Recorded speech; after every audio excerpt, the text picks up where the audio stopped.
on the song about pissing.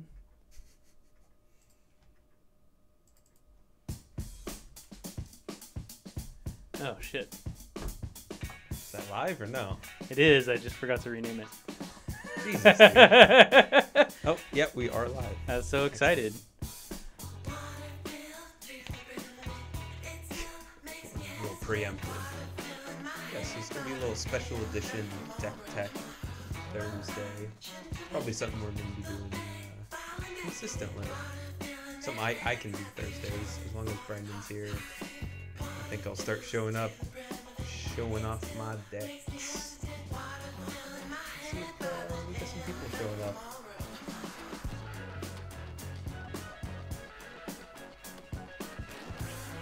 No, it's way too long. I was gonna name it "You're Never Gonna Win" with those tiny little bird lips. What's that from? Super Troopers. Oh, yeah. Oh, right when they're chugging syrup.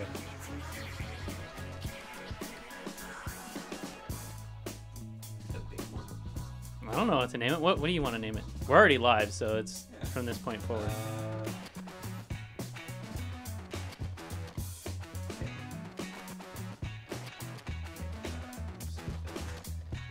No, it has to be like a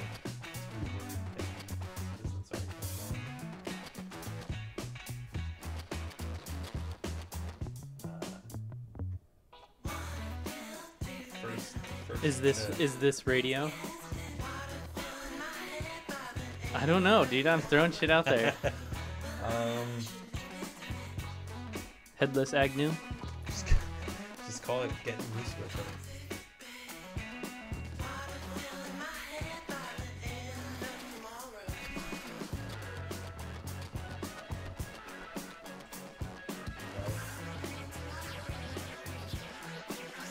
Okay. Now it's updated. Excellent.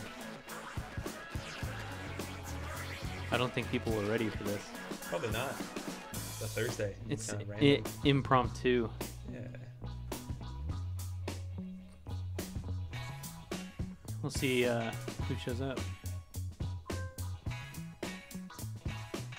Is that us? Is that you?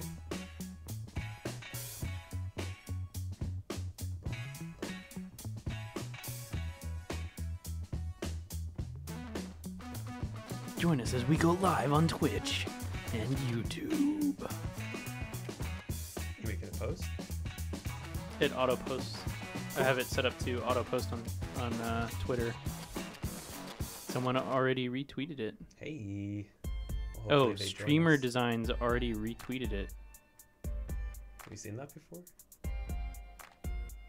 It says Fubsy retweeted it. Damn. Oh, no. That was a that was last picture. week's. Yeah, it just says Streamer Designs.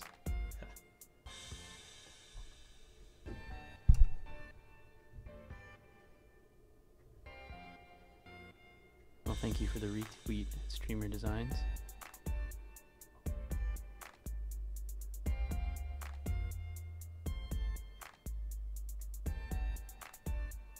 Also Discordia. Do we have an auto Discord thing? Yeah, which I'm gonna build some images and stuff like that to post up so we can get the Patreon out, Sweet. which will help a lot. Yeah, hopefully we can. That was me. I was just checking on Twitch. Oh, super excited! Yeah. Woo! Now if that stays like that. Oh fuck! You forget something?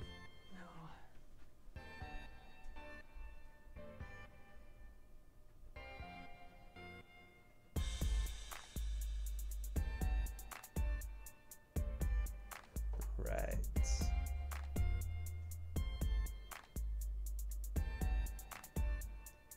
Let's get this deck tech started. It's coming on up.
Hello and welcome to a special edition of MTG Lexicon.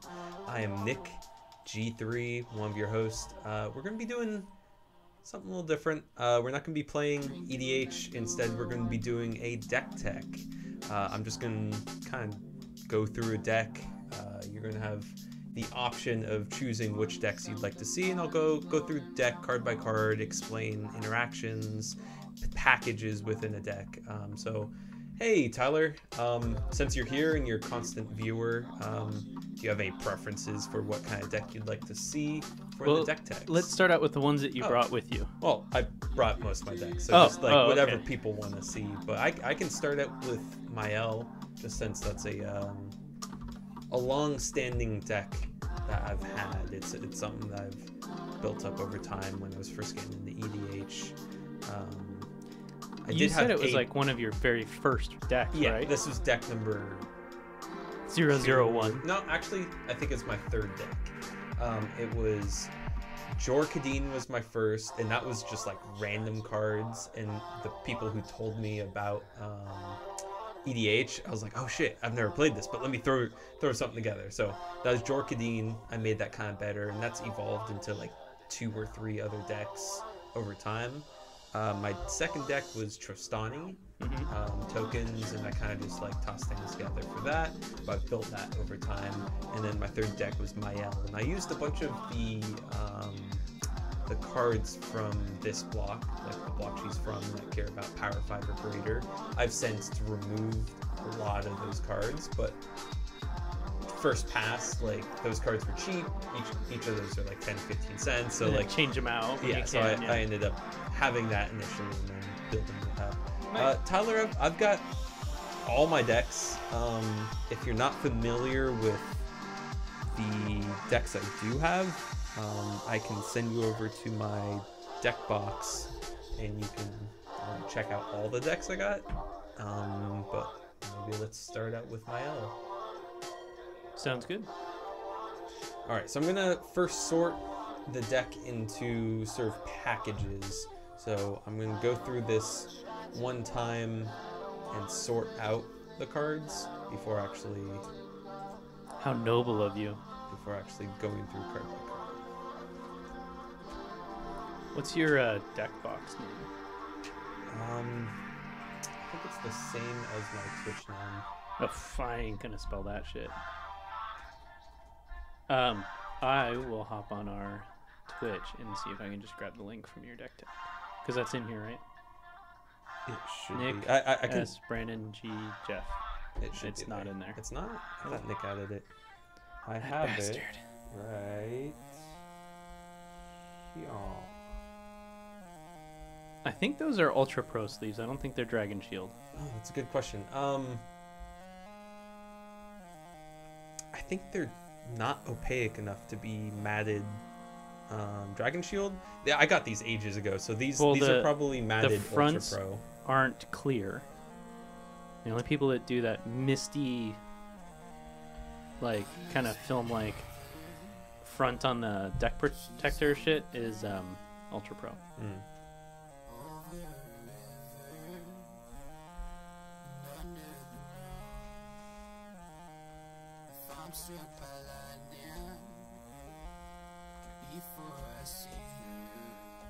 Here we go. All right, so for everyone who's here with us, we're doing a quick deck tech. Nick G is going to go through. He's going to break down his Mayael deck in a couple of sections, give you guys a quick look at his deck and why he did the things that he did with it. Unfortunately, I don't think we're going to be playing any Magic tonight. We're just going to be having... Hopefully that doesn't scare you off. Yeah. Hopefully you stick around. If you have joined us on the weekends and you've seen some of these decks that he plays, they're actually a lot of fun. There's a lot of like methodical thought that goes into these. And this is a good opportunity that we thought that you guys might like to ask questions about these decks. Like, why did he choose this card over this card? Or, like what his build out is and why he's doing it. So ask away if you guys have questions, if you guys have comments, if you want to know why he chose one card over another, or what he possibly could change out, or why he didn't choose that card. Yeah, that's cool too. and this is more for everyone to kind of get a feel for our decks because we are very specific. No, let's say infinite combos. So we stay away from infinite combos here, as well as we try and stay away from turn 2 wins. Because it makes the game really boring, and also like when someone goes infinite, it's just not fun. Yeah, anything that lacks interaction, we avoid. More so myself than I think others. I know some of us have a little bit of a higher playstyle, but my playstyle is kind of laid back. I try not to do anything too oppressive.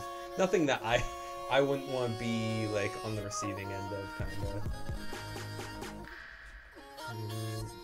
Good. All right, so we're almost done separating major piles. I think I can just go forward with these in just a moment.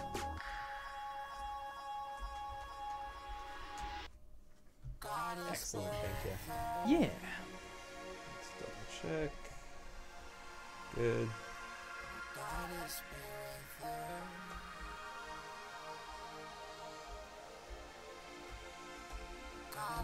And if you're hanging out with us, speak up in chat. We're pretty responsive. Tell us how your day is. Like, what are you up to? It's a Thursday night, chilling here in the MTG Lexicon house, getting set up.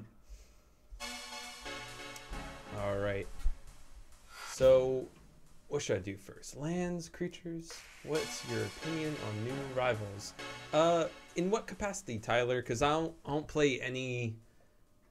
Standard. I don't play standard. I don't play modern. I don't play legacy. So I don't know what effect the new cards have had. I did do a pre-release. That was super fun. I don't always do pre-releases, but when I do, I always have fun.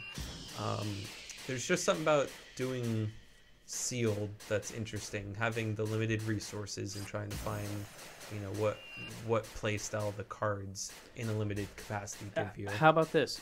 What do you think about the Rivals of Ixalan set and how it's affected EDH? Because a lot of those cards have. It looks like they have been made for EDH. I don't see any reason why they'd be in standard. It's kind of weird. Yeah. The choices they made, and I was actually reading. I used to read the articles on Gatherer like a bunch, but until recently I hadn't read anything. But there was an article recently that Mark Rosewater was going over some of the choices they made for Rivals and just the Ixalan block in general. And he did say whenever they get the opportunity to, they will design cards for other formats, as long as it doesn't impede standard. So it is kind of interesting because he did kind of hint that some of these unique effects that kind of are okay in standard but can be abused in other formats, they kind of were aware of that. The Elder Dinos can be commanders, so I think that's rather interesting. I don't think I'll do any of them as a commander just because I don't know, I don't really. Monocolor decks are kind of difficult to do sometimes. Tyler, I don't think you were here for last stream, but I came up with a new format. Instead of EDH, where it's Elder Dragon Highlander, it's EDD, Elder Dino Doubles. Instead of a 100-card singleton deck, I was thinking like an 80-card duo deck. You can have up to 2 of each copy. And I thought about it more after the stream. I was like, what if you do 2 40-card monocolored decks, and it has to have one of the monocolored dinosaurs as its commander, in the same spirit that some people only play EDH with one of the Elder Dragons. Right. Yeah. So I thought that was interesting. Like you could do like it's like the format is built around doing partners, and then being these limited size-wise compared to an EDH deck, but more options because you can do 2 of each card instead of just one 40 card deck. Yeah, it's an interesting idea. Then maybe you don't smash the decks together. You just have 2 decks, and you can choose which one you draw from whenever you have a draw trigger. It's an and then interesting you have two thought. commanders. One of What we each should do is we should monocolor. actually do it. Try it just out? to try it out. Yeah. Yeah. What do you guys think over on the stream? Elder Dino Doubles. duos. Doubles. Yeah. Or duos, just because Duos. it's 2 decks. Right. So that'd be interesting. Ash Ketchum, thank you very much for joining us, and it's good to see you. Gendo Ikari, thank you very much for joining us. Thank you guys. Thank you. Yeah, it is a little random that we're doing Thursday, but yeah. we're not going to be playing. This is just a deck tech video that I haven't started going through the deck yet, so luckily you made it. Primal Calamity, I might not, just because... Yeah, see, there you go. Red Blue Dino combo. Yeah, dude, I do spell red slinging. blue. Oh, ridiculous. Thanks for joining us on this beautiful Thursday as well. Well, let's dive into this deck tech. Sweet. So, go through your commander, what the objective of the commander was when you first started making a deck, and how it is now today. Yeah, so put a copyright on it. Yeah, I might be able to. Nick, thanks for joining us. I should definitely flesh out EDD. Yeah. I'm copyrighting this shit right now. It's on the stream. My idea. Donut steal it. All right, so this is Mayael the Anima. Mayael's ability is for 3 and 1 red, 1 green, 1 white. Tap Mayael. Look at the top 5 cards of your library. You may put a creature card with power 5 or greater from among them into play. Put the rest on the bottom of your library in any order. So Mayael's ability kind of drew me to it because I like the color combination, and I'm kind of a Timmy at heart, I guess. Really? You don't really see me playing combos that much, do you? Not. And I'm not really? competitive like a Spike, so I'm a Timmy, right? I guess, by default. And Mayael's like the Timmy commander. So when I first built Mayael, I used basically when I first found out about EDH, I was like, oh, what can I build for fairly cheap? Yeah, I love fatties. What can I build for fairly cheap, monetary wise, and still have it be a decent deck? And so the theme of Power 5 or greater was obviously the theme of Naya in the Alara block, and they did this thing that they haven't done since, where they had these premium packs. It was packs of, I think, only the first Alara set, and it was the whole pack was foil. Do you remember that? A little bit, yeah. So that made the price of foil rares like dumb Plummet. cheap. Yeah. They're like 15 cents each. Like this guy right here. This is a foil rare. It's like 15 cents. It's from the Alara block. So there's a bunch of support, and I was like, great. Let me basically, if I were like drafting Power 5 or greater, like what cards would I want?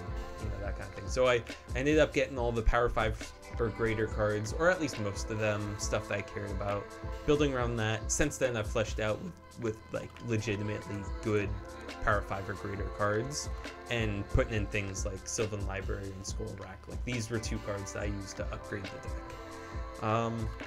So Mayael's ability is best used in a reactive way, not using it on your turn. Is what I mean. Using on your turn, you can do it. You can use it to just get things on the board, but it's best when someone's coming at you. You activate it. Oh, the whole block? Sweet. Yeah, that's what I thought, but I couldn't remember. So yeah, someone's attacking you. Use Mayael's ability. You suddenly have like a 5/5 on board, and just block whatever they have coming at you, as long as her ability actually catches the card you want. Breffin, thank you for joining us. Good evening. Not sure if you've been on our stream before, but this is a unique stream. Normally we do live EDH. Normally it's 4-player free-for-all, but we're doing a deck tech, a live deck tech. This is a little impromptu, a special edition. And then if you don't play Mayael's ability reactively, you can just do it at the end of the turn before you, and then at the beginning of your upkeep, now you have a fatty.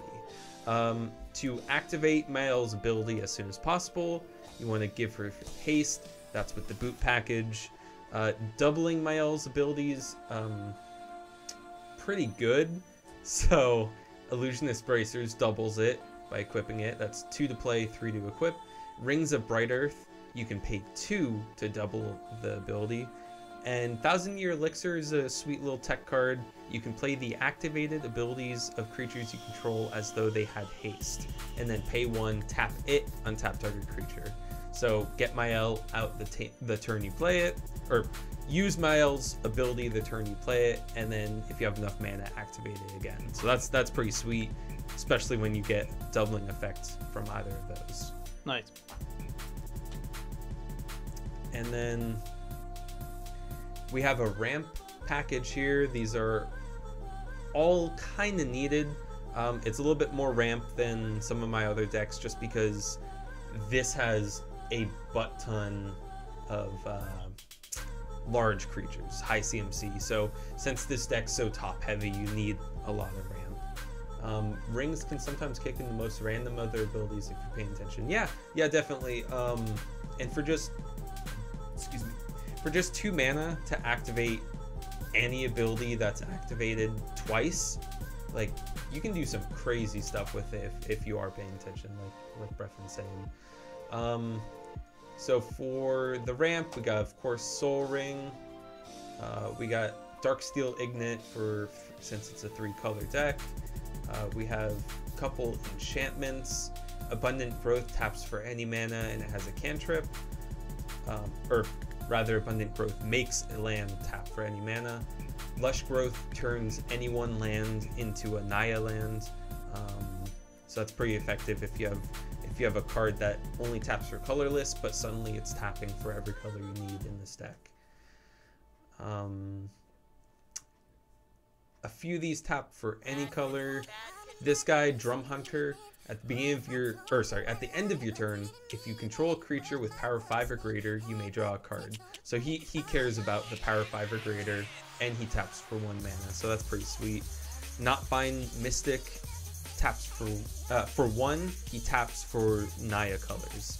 So it filters into 3 mana. That's pretty sweet, especially if you need to cast Mayael and you only have like two colors and you need that 3rd color. You can tap him and then get the colors out you need. If you have Bloom Tender out while Mayael's out, you can tap Bloom Tender for 3 colors. Bloom Tender taps for 1 of each color among permanents you control. Sylvan Carotid taps for 1 of each color, also has Hexproof. Beast Color Savant taps to add 1 mana of any color, but it can only be spent on creature spells. Xenagos the Reveler, his plus ability doesn't tap, it adds X mana of any combination of green or red to your mana pool, where X is the number of creatures you control. That's mostly why he's in this deck, is just to ramp a little bit. His zeros isn't really too relevant. His 0 makes a 2/2 hasty satyr. But his -6 is pretty relevant, so if you get enough mana with him, get him up to 6. His -6 is exile the top 7 cards of your library. You may put any number of creature and or land cards from among them onto the battlefield. So in a way, he's doing the same thing Mayael is with his ultimate. Mana Reflection is super powerful and can help you activate Mayael's ability quicker. Mana Reflection says if you tap a permanent for mana, it produces twice as much of that mana. That is super powerful, something that you want in basically any green deck.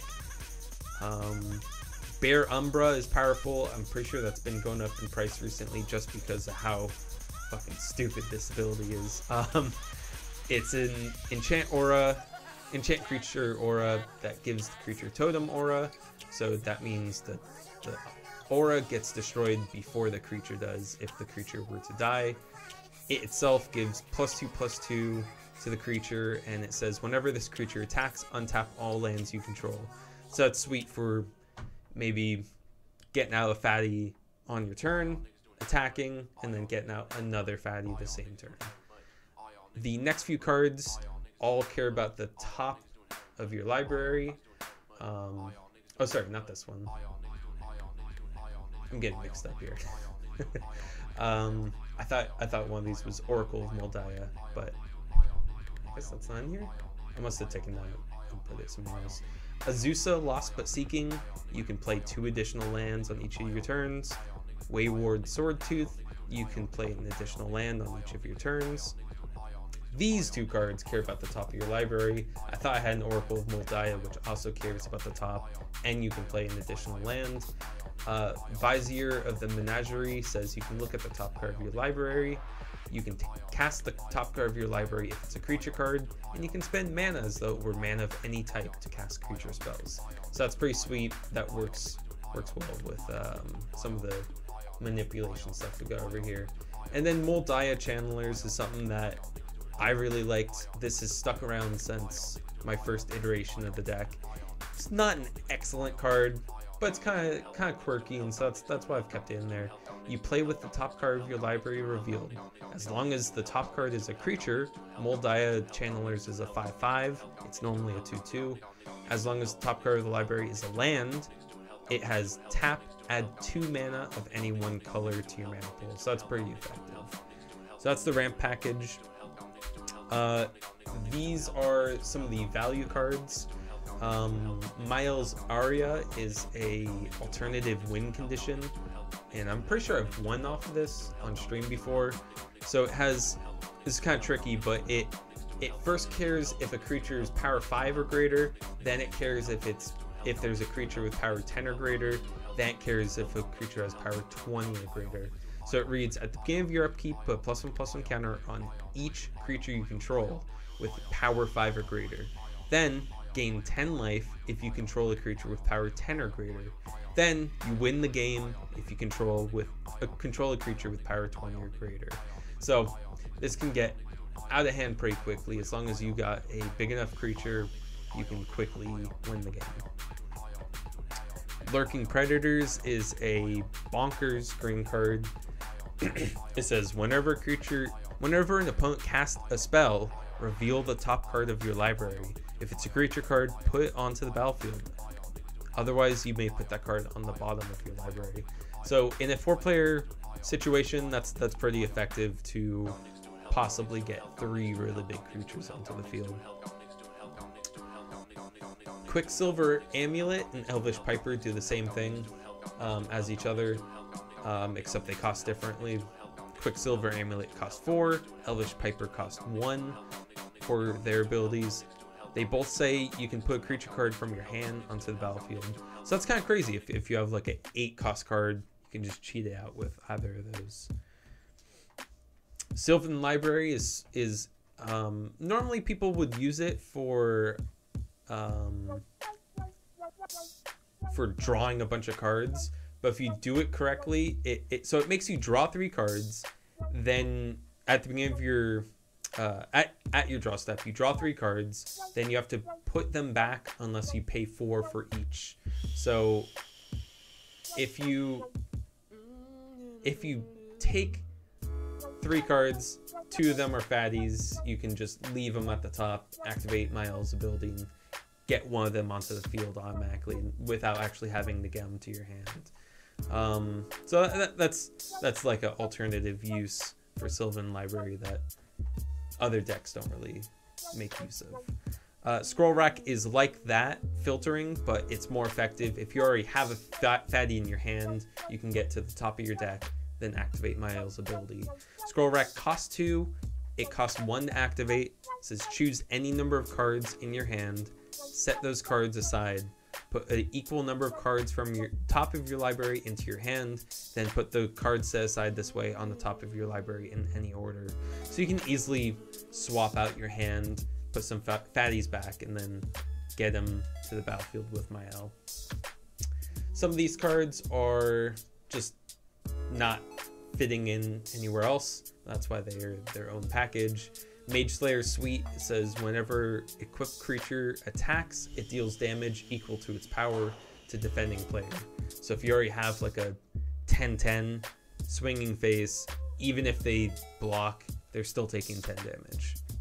Retaliator Griffin, really sweet card. This was in my first iteration of the deck. It costs 1 and 1 of each color for Naya. It's a flying 2/2. It says whenever a source an opponent controls deals damage to you, you may put that many +1/+1 counters on Retaliator Griffin. So that's a sweet card that can get big really quick. Bow of Nylea is just kind of utility. It gives attacking creatures you control Death Touch, and for 2, you get to choose to either put a +1/+1 counter on a creature, deal 2 damage to target creature with flying, gain 3 life, or put up to 4 target cards from your graveyard on the bottom of your library in any order. If some of your fatties die, you can put them to the bottom of your library. Then if you shuffle your library, they might get to the top. Crawl space, no more than 2 creatures can attack you each combat. Alright, should we do fatties or lands? Let's go with, well, let's go with the hot stuff. Let's do some fatties. Fatties. I'm sure people want to know what crazy creature cards you got in that deck that don't have haste. Yeah, I actually don't know if any of these have haste, which is kind of hilarious. So for those of you who watched the stream, was that last week? Yeah, it was past Saturday. So I have no spells, sorry, no instants or sorceries in this deck, except for this card here. Primal Surge is a 10 CMC sorcery. It says exile the top card of your library. If it's a permanent card, you may put it onto the battlefield. If you do, repeat this process. So since this deck is only permanents, it's permanents only, you basically can vomit your entire deck onto the field.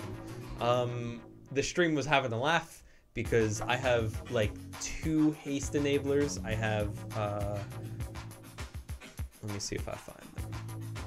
So this guy himself has haste, Stalking Vengeance, but he does not enable haste on others. It says whenever another creature you control dies, it deals damage equal to its power to target player. So that's sweet when you have a board full of big dudes already, you can deal a bunch of damage. Let's see.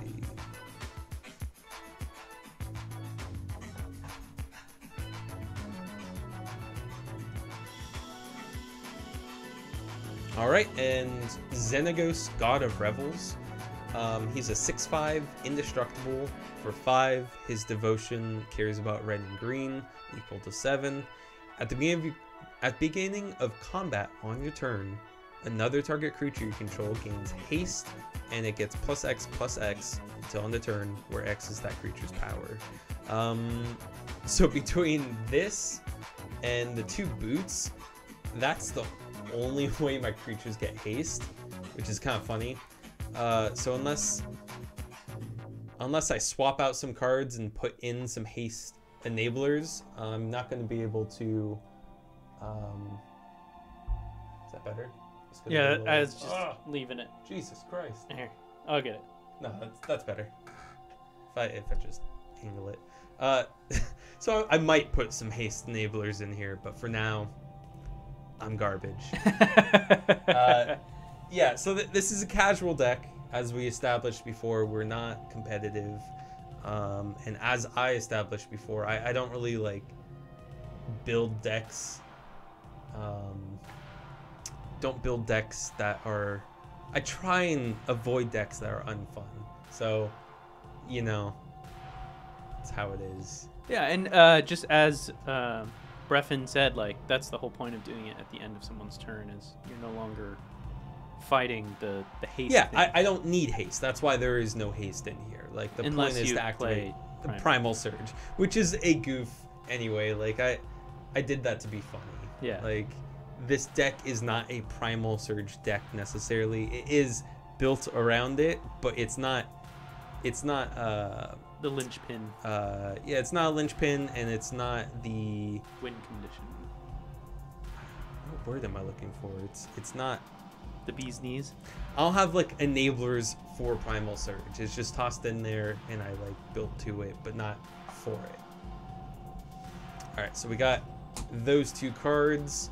Let's go through flyers next. We got a couple dragons.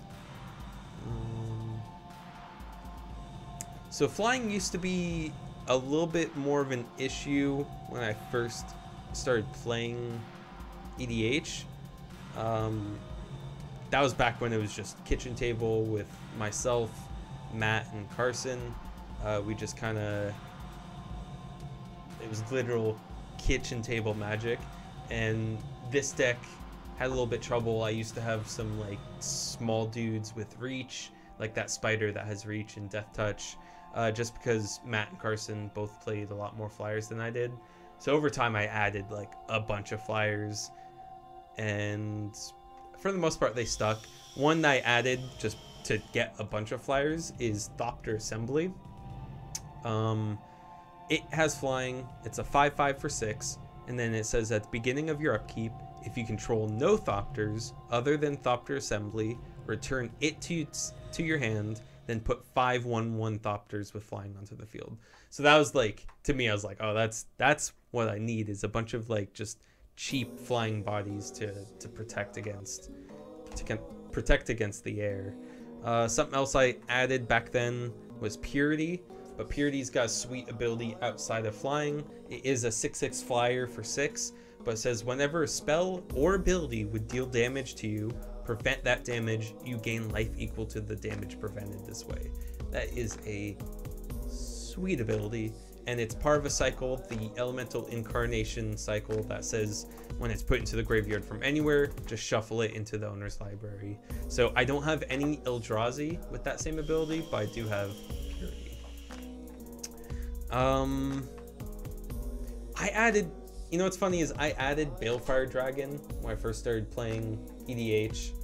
Balefire Dragon was like a $3 card or some shit.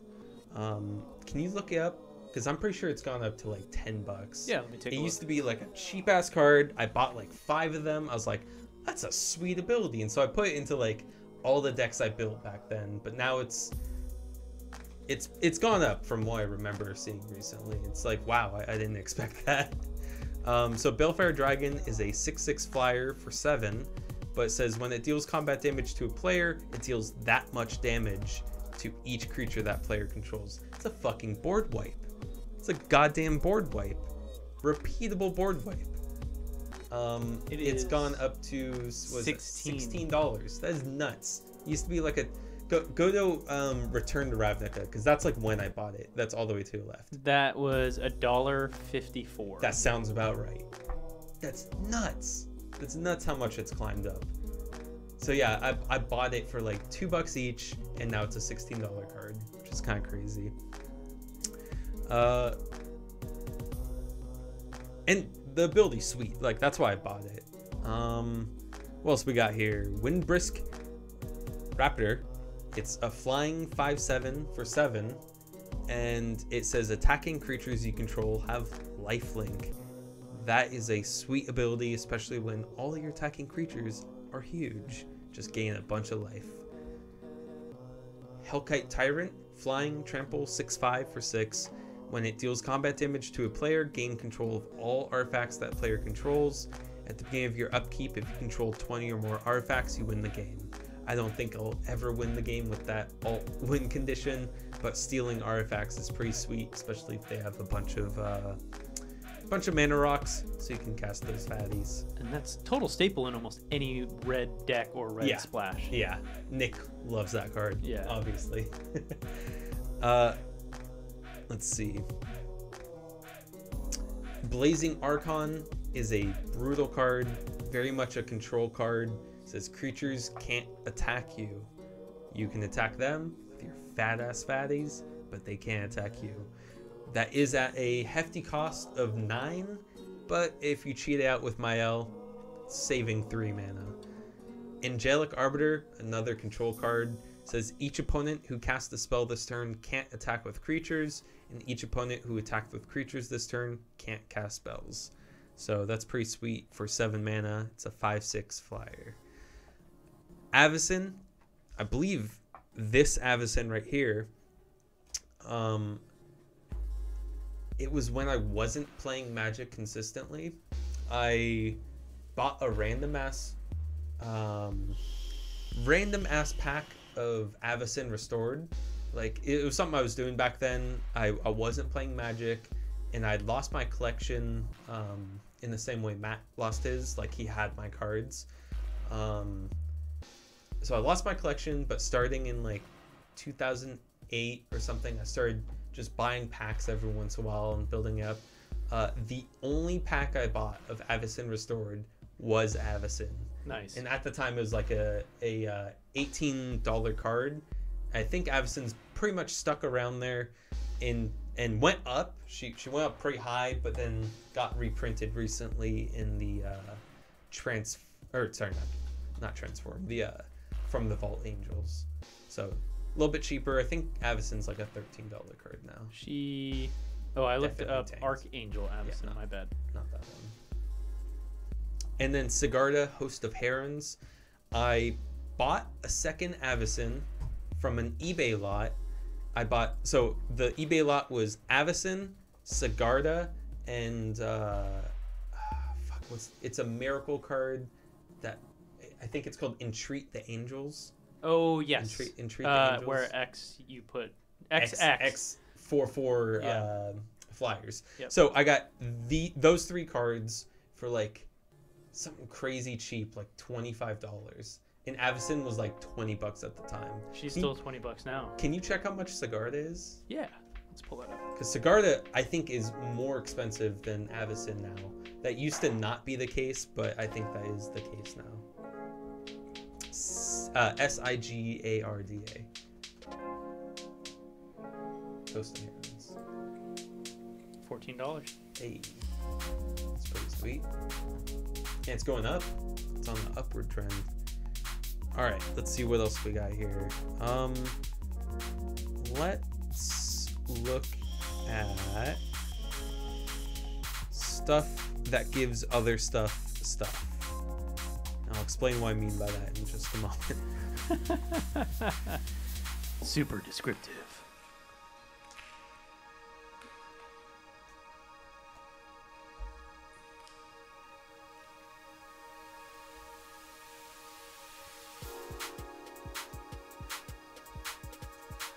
All right. So these are going to be passive effects that make your fatties even better. This is Archetype of Endurance. It's a 8 mana. It's pretty expensive, but 8 mana, 6/5, and it gives all your creatures hexproof, and it removes hexproof from all your opponent's creatures. So once you got a board full of fatties, unless they have a board wipe, they're pretty screwed. But if you combine these 3 cards, you got a locked board. Your permanents are indestructible, they can't be targeted, and you can't sacrifice them. There's like only like one other way to get rid of it, like a toxic deluge for 8 or some shit. Who's gonna toxic deluge? Assuming for 8? that you haven't given them, plus X. Right, exactly, which they easily could have been bigger by then. We got 2 gods here. One is Nylea, God of the Hunt. Nylea is a 6/6 for 4, and it gives other creatures you control trample. So there's plenty of trample creatures in the deck, but for the fatties that don't have trample, this gives it to them. Iroas, God of Victory, is probably one of the best gods in EDH. 4 mana, 7/4, which already is crazy. But he gives all your creatures menace and prevents all combat damage, all damage that would be dealt to attacking creatures you control. So even non-combat damage to attacking creatures is prevented, which is kind of crazy. Yeah, Merciless Eviction. What's Descend upon the Sinful? Exile all creatures. Yeah, exile effects. We'll definitely get rid of those. Mass exiles, that is. Spellbreaker Behemoth. This was in version 1. This card gives all your power 5 or greater creatures uncounterable. It itself cannot be countered. Thunderfoot Bailiff. It's a 5/5 trampler for 6. It has Lieutenant, so as long as you control your commander, it gets +2/+2, and other creatures you control get +2/+2 in trample.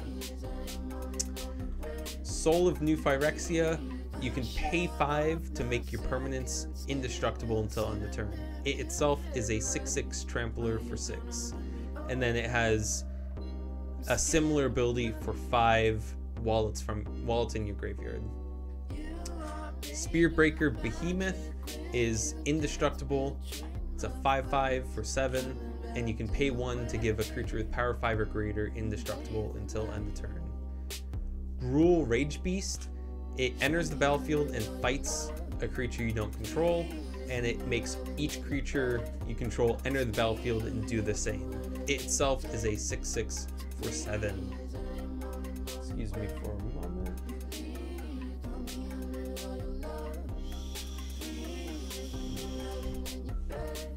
All right, let's go through.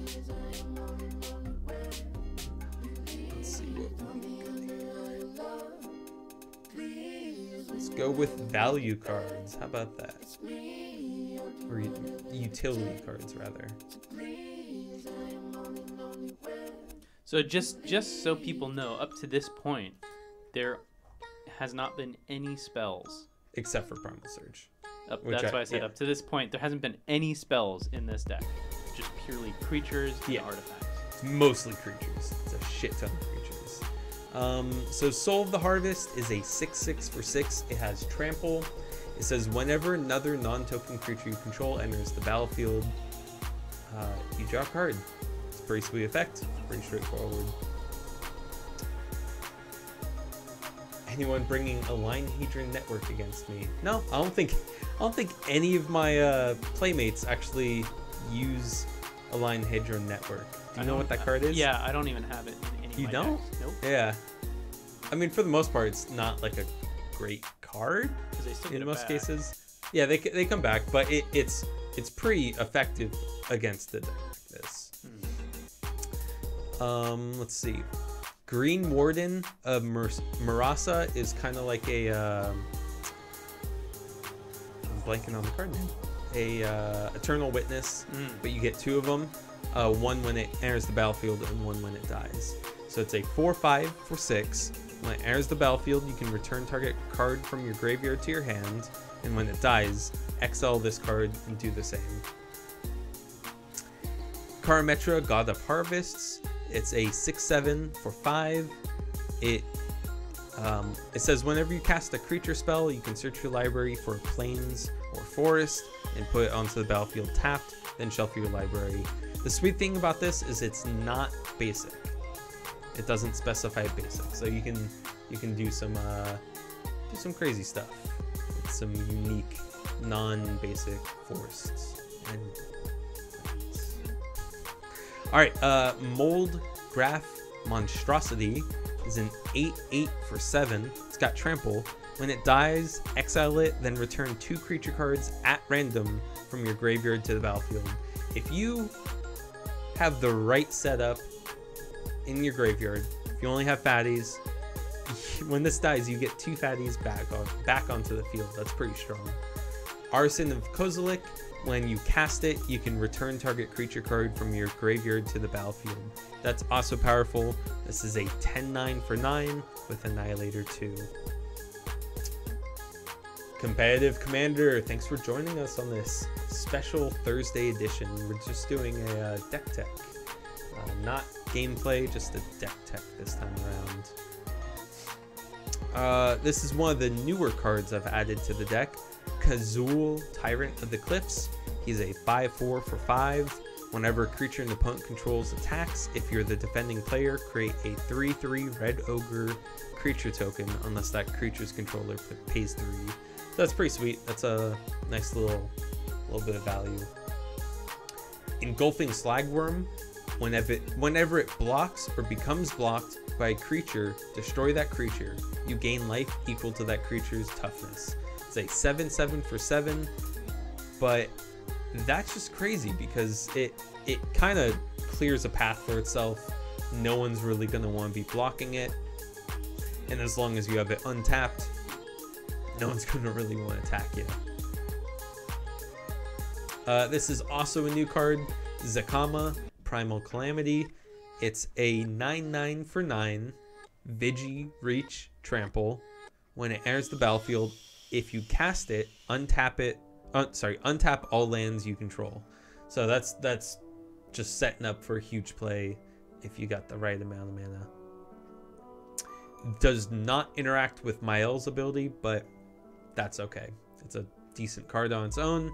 This deck doesn't have any removal. I have no removal spells in this deck. My removal is fatties. So I play threats instead of responding to threats, but this deals 3 damage to a creature or destroys an artifact or enchantment with its first 2 abilities.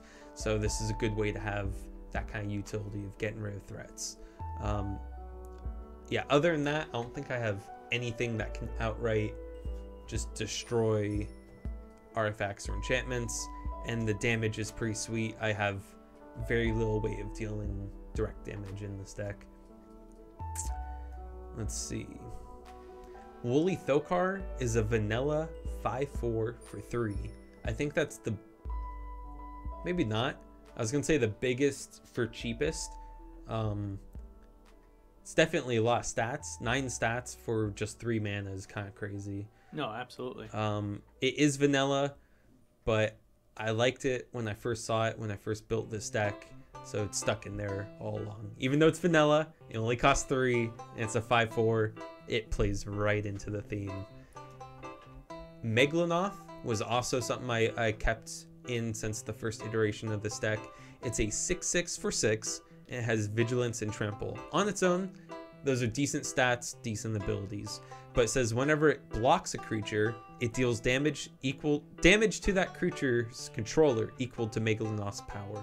So it has Vigi, you attack with it, you have it open for blocks, you block a creature, and deal 6 more damage to the opponent. Elder Scale Worm is a 7/7 for 7. It's got Trample, and it cares a lot about 7. When it enters the battlefield, if your life total is less than 7, your life total becomes 7. As long as you have 7 or more life, damage that would reduce your life less than 7 reduces it to 7. Which is kind of crazy. As long as you got this out, you kind of can't die. So if you have that lock you were talking about earlier, or I was talking about earlier, where your board's indestructible, hexproof, and unsacrificable, unless they got some sort of black removal spell, or say cloak that makes them unblockable. Yeah, like Rogue's Passage. Oh no. Like if no, I'm saying if they hit you with something unblockable, where you can't block it, they're not targeting you. They're not dealing direct damage. If damage would reduce your life, I think that includes combat damage. No, that's what I'm saying. Yeah. Is it prevents stuff like that. Yes. From happening. Yeah. There's a collector's number.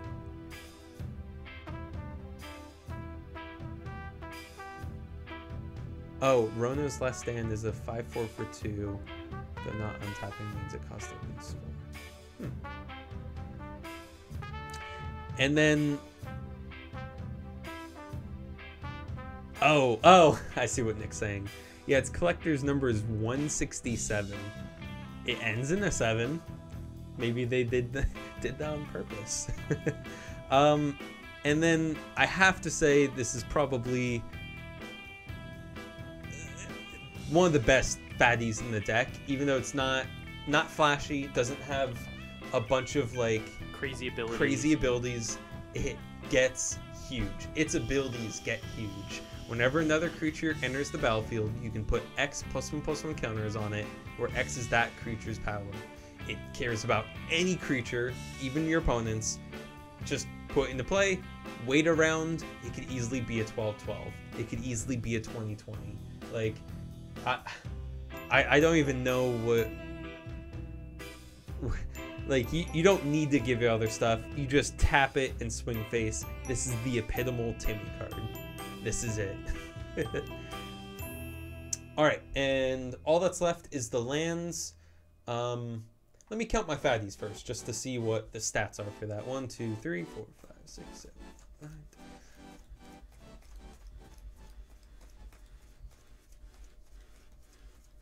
32. That's a lot of fatties.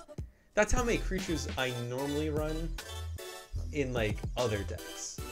So the number of fatties in this deck is kind of absurd. With Mayael, that means you have a 30% chance of hitting the fatty you need. If not more, it's probably closer to a 40% chance. No, wait. That's higher because you're looking at 5 cards. I don't know what the stats on that would be. I don't know how the I'm not going to do the math math. works. I'm not going to do the math, but it's a lot. Yeah, so I don't know. It's like a 60% chance every time you use Mayael.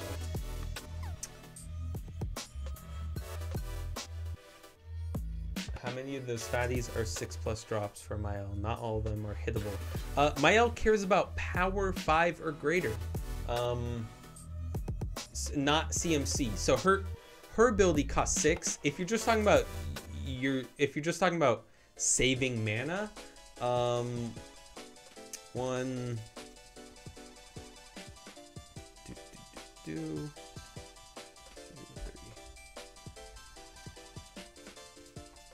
Yeah, Mayael says for 6, so 3, 1 red, 1 green, 1 white, tap her, look at the top 5 cards of your library. You can put a creature card with power 5 or greater from among them into play. Put the rest in the bottom of your library in any order. So that's power 5 or greater matters. Alright, as far as saving mana, which appears that is not what you meant, but just seeing how many cards you wouldn't save mana on. So everything else in here is at least 6 mana CMC. Oh, you know what? I didn't look at the 5. That one's 5.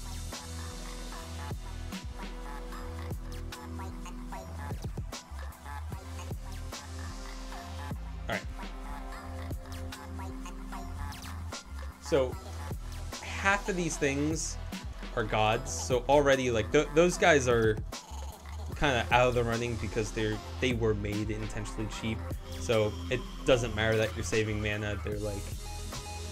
They were made to be cheap, kind of. Sigarda and Kazul both cost 5. You are saving 1 mana, or sorry, you are spending 1 more mana on it than you need to. Spellbreaker Behemoth costs 4 for 4/5/5, so that's 2 extra mana, and then Woolly Thokar is 3 extra mana, but you get them early enough, you're probably just going to play them anyway. Get into the lands, we got 1, 2, 3, 4, 5, 6, 7, 8, 9, 10, 11, 12 basics, and 1, 2, 3, 4, 5, 6.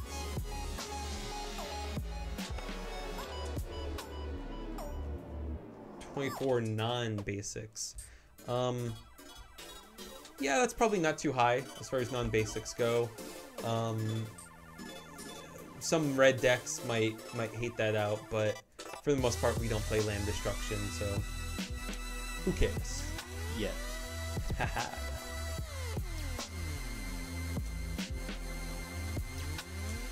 And yeah, absolutely. If you're cheating them out of your deck, I mean, who cares about the cost? Yeah. Considering, Yeah. like, you're able to get them out where you wouldn't before anyway. Yeah, if anything, unless he's the only thing in the top 5 that is power 5, I wouldn't even choose him. I'd choose a different fatty. Hi Achieve, thank you for joining us on this special edition. We're doing a deck tech for Mayael. You missed most of it, but thank you for joining us. It's always good to see you.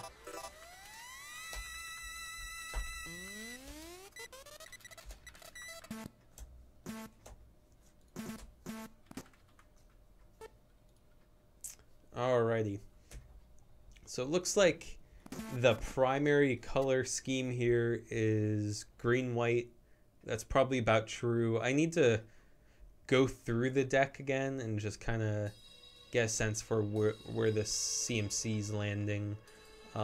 So according to your deck tech in the color breakdown, you have 22 red symbols, you have 24 white symbols, and you have 57 green symbols.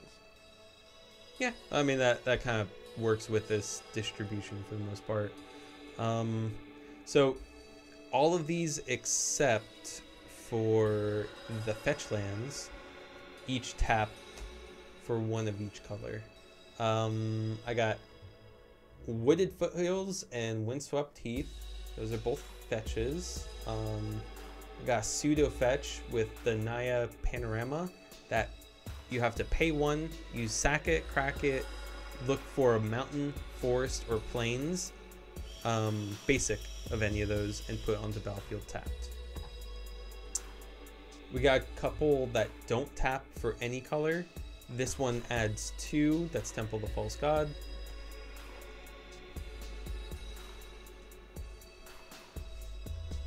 Kessig Wolf Run is a utility card. It gives a creature +X/+0 and trample to end the turn. And that just takes 1 green and 1 red and X to activate. So it's a sweet card, makes one of your fatties even fatter. Contested Cliffs, it has a ability that says 1 green and 1 red, tap this land, target beast you control, fights another target creature. Good number of your creatures are beasts, too. Yeah, so the reason that's in here is because it is a form of removal that I was complaining I don't have earlier. I got 1, 2... I think I had more when it was the old version of Mayael, but I didn't actually have that land in here when I had that version of Mayael. It's kind of funny. 3, 4, 5... I count 6. I guess I got 6 beasts. Yep. Which isn't that high, but in corner cases, that might be value. Jungle Shrine enters the battlefield tapped and taps for 1 color of Naya. Command Tower does Command Tower. You know what that does. Mad Blind Mountain is a non-basic mountain, so actually has mountain in the type. It enters the battlefield tapped, and for 1 red, tap this card, you get to shuffle your library. Play this ability only if you control 2 or more red permanents. So that shuffle ability is really good with Mayael. If you already know what's at the top of your library and you want to activate Mayael, just pay the 1, shuffle your library, and the chance of actually activating and getting a creature that you want goes up. So that's a total of 36 lands you have. Sounds about right.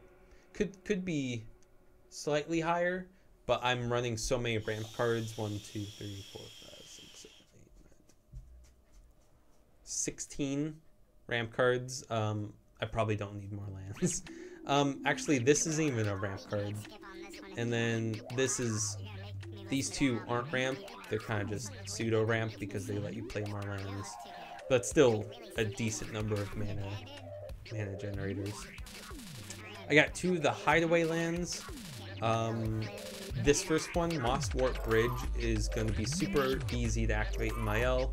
So hideaway says that the land comes into play tapped, and you get to look at the top 4 cards of your library, exile 1 of them, and it gets hidden underneath the land. And then each hideaway land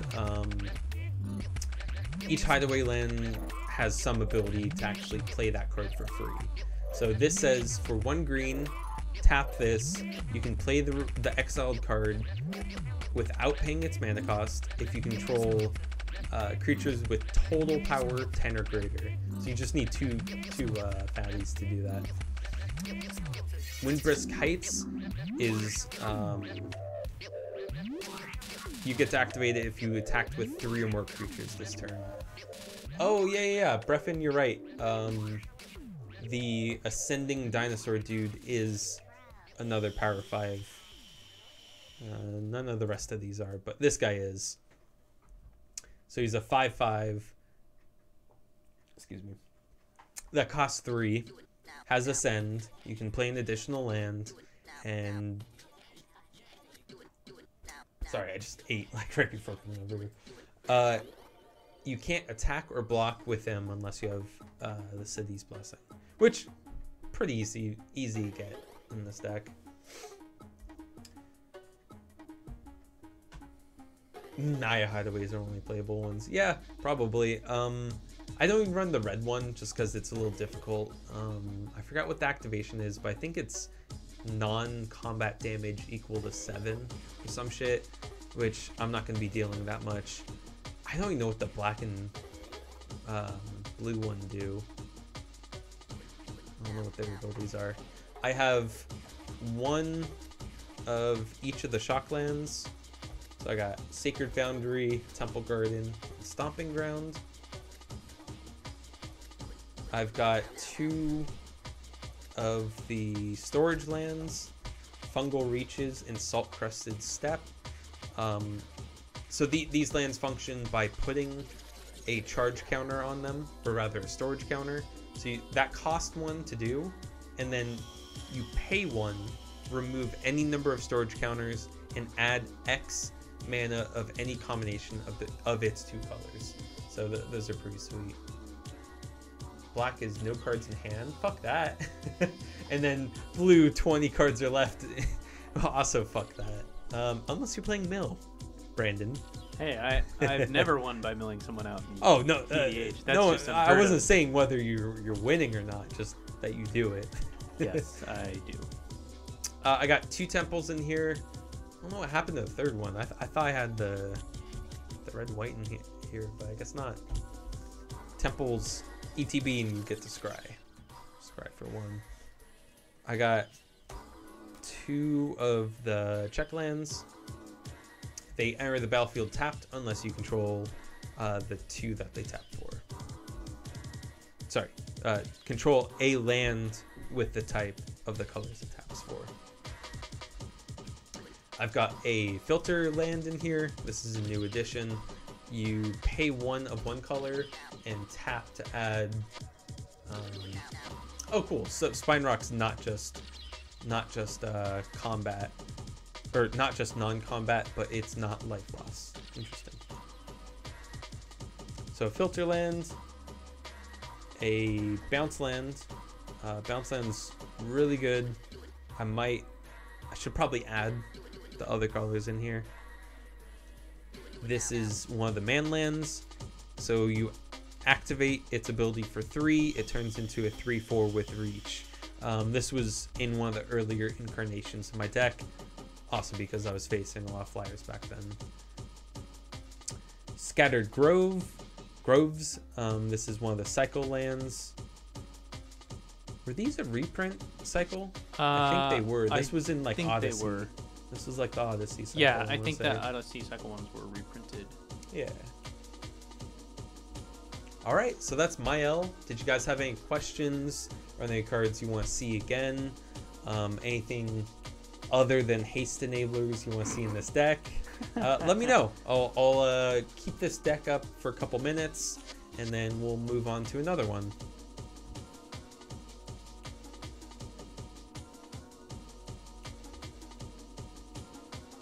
So, just so everyone's aware what Primal Surge does. I read it earlier. Yeah, it pretty much allows him to barf his whole entire deck onto the board. Yeah, I get to choose an arbitrary amount of cards in my deck and just put them into play. Oh, that's a great question. How many come into play tapped?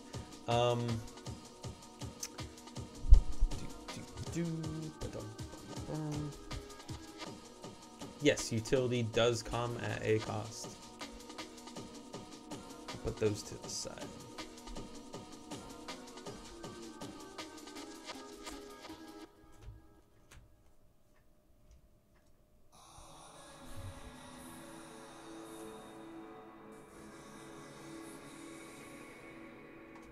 All right, so basically all of the cards that aren't basic lands don't generate mana the turn they come out. One card, Command Tower, of course, can tap the turn it comes out. Shock lands are designated as such because they deal 2 damage to you if you have them come into play untapped. Otherwise, they come into play tapped. So you get to choose. That is an option. Fetch lands don't come into play tapped, but they also don't generate mana. You pay 1 life to search for a two land types. Naya Panorama. Wow.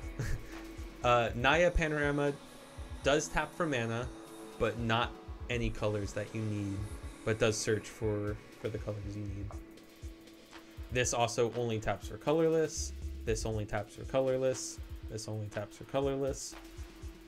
These all tap for colorless, but they can also all create mana of color that you need, but just not the turn you play on. Or, well, actually, these two can't, but this one can. You just need one of the two colors to activate its ability.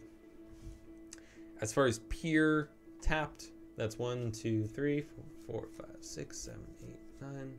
Actually, move those aside for the moment. So 9 cards that are kind of a dead draw the turn you get them. So that's not too high. Could be worse. Rootbound Crag and Sun Petal Grove. Pretty sure this cycle is called check lands. I gotta double check that, but not double check lands, which are the battle lands in Battle for Zendikar, but check lands because they check whether you control one of the 2 land types that they tap for. So these can possibly come into play untapped as long as you control one of the 2 land types. So that was a great question. Yeah, so not it could be worse, could be better. There's some utility in here at sacrificing half your lands. Jeez. If you've seen my Atraxa deck, I intentionally drew the drawback of my Atraxa deck is that there are no basic lands. So it's a Super Friends deck, and it can be oppressive because it's Super Friends. It's got Doubling Season in it. It's you know, kind of a powerful deck, but the way I've held it back a little bit is by having a bunch of non-basic lands that either come into play tapped or just don't just open me up for non-basic hate. I kind of set it up intentionally that way.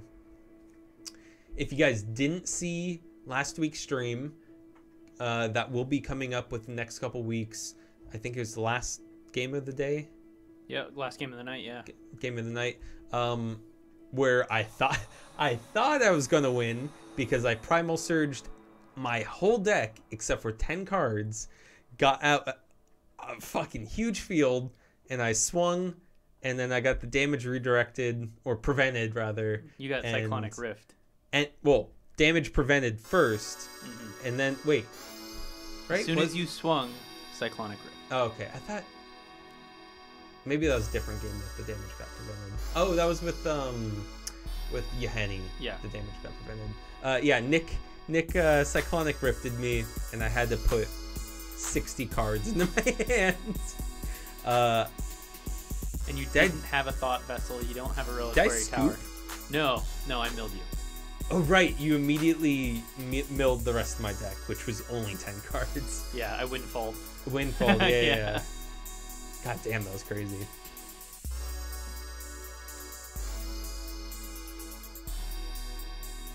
Yeah, a few tap lands are okay if you don't have all the early drops. It really depends. I mean, luckily this deck does have a bunch of enablers. Things like Azusa can get 2 of your tap lands out the same turn. That way you're tapping for mana the next turn. So Azusa's sweet. That's a turn 3 play. You're ascending. The Wayward Sword Tooth. Yeah, that an additional land. And just other stuff that taps for mana. This deck's got a decent number of ways to get the mana you need. All right, well, let's check out another deck. All right. And then so after that, we'll probably call it a night. Yeah, for everyone who's here, Nick has brought all of his decks that he uses for the most part. So if there's a specific deck that you want to see or that you want to see him kind of break down for you guys, go ahead and put it in the chat. I believe he brought his what is it? Kisa and Geralt? Yeah, Kisa, Geralt, Mayael, Krenko. I didn't actually bring Krenko. Oh, well, why don't you tell everyone what you brought? Because you told me you brought all of them. Most of them. Yeah, Breffin, I used to have Oracle Moldaya. Wayward Swordtooth has taken up that mantle.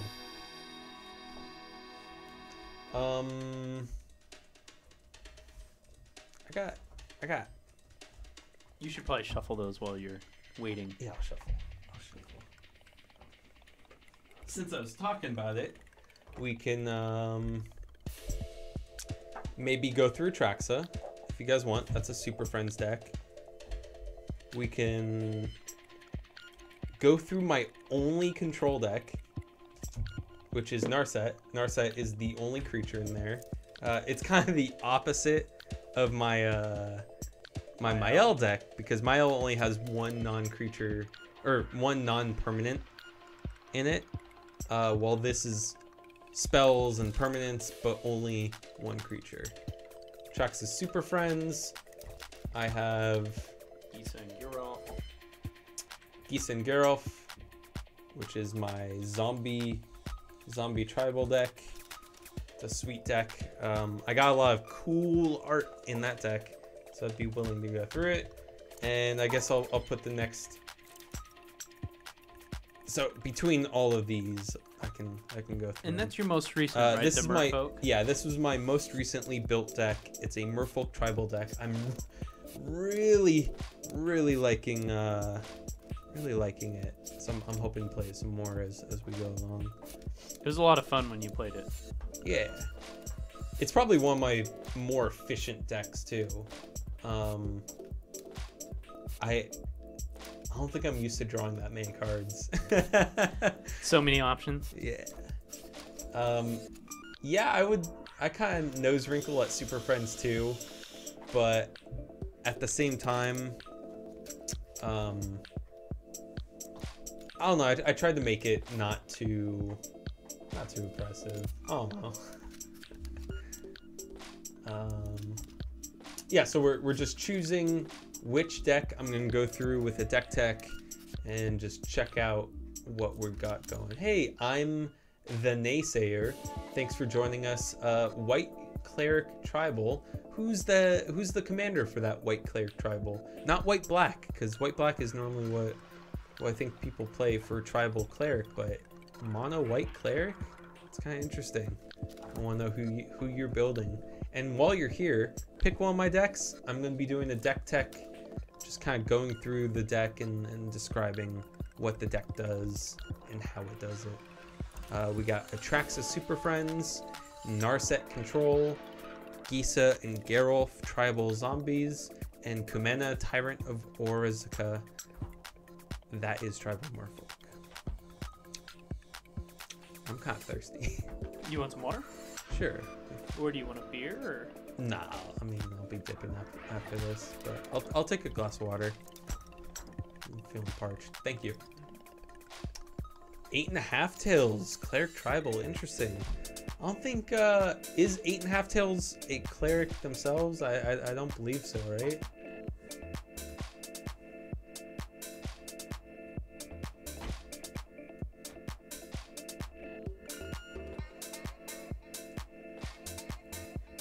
Breffin and I'm the Naysayer. Since you guys are here, just let me know which one of these 4 decks you want to see, and I'll go through that deck for a deck tech.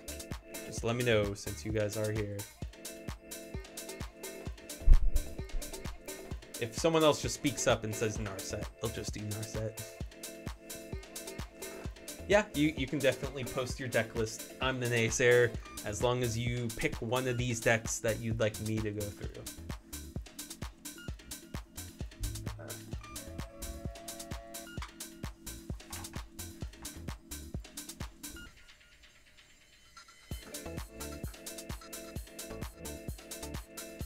All right, Super Friends.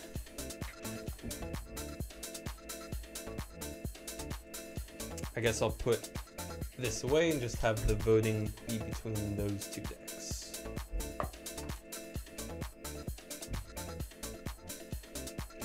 Breffin, since you're here, go ahead and just speak up, and you can be the tiebreaker between Narset and Atraxa. Thank you, sir.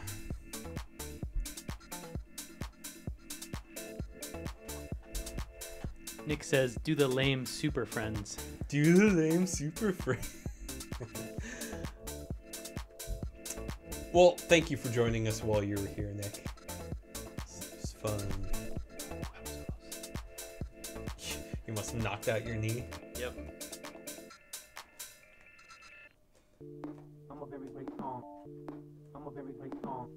Strategies Mayael is good or weak against? Oh. That's a good question. I think decks that go wide, Mayael has a weakness against, just because Can't account for everything. And... yeah, it takes a while to get going and get presence on the board. I mean, I can get going and have a presence, but it's going to take longer than someone else who's going wide and just has like a huge presence on board. Like I can only block like one thing at a time, since I'll on turn 6 have like a creature that's bigger than a 2/2. You know what you should put in Mayael for situations like that? 100-handed one. Yeah, he's like a 4/7 though. It's not on theme. Oh. It's not on theme. There's there's an angel that allows you to block as many as you want to, isn't there? I'm trying to remember. I think additional blocks. But not as many as you want. Not sure. Alright, well, I'm gonna go through Atraxa. God, when did I build this? This was the like second 24-hour stream. That was the first time I played it? Or maybe it was the first 24 hours. I didn't, this set didn't come out back then. We were here in this house, and we had a giant thing going where you were in that room for a little while. That's when I remember you first playing it. Because it wasn't at the old house, right? Yeah, I brought this like a few months ago, I think. I swear I think it was. Maybe it wasn't a 24-hour stream. I had this months before the 24-hour stream. Might have been for the cube. That might have been for the cube. That's what I was meaning, because we had the room split. Right.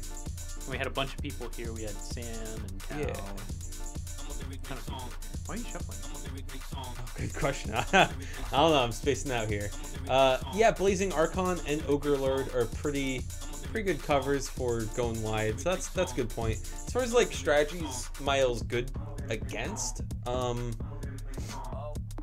don't know. I think a lot of removal decks, I think, will have an issue with it because you're just barfing creatures. Yeah, generating a lot of mana. Stuff that's like super reactive. It's like, oh, well, watch out for me. You can only react so much. Yeah.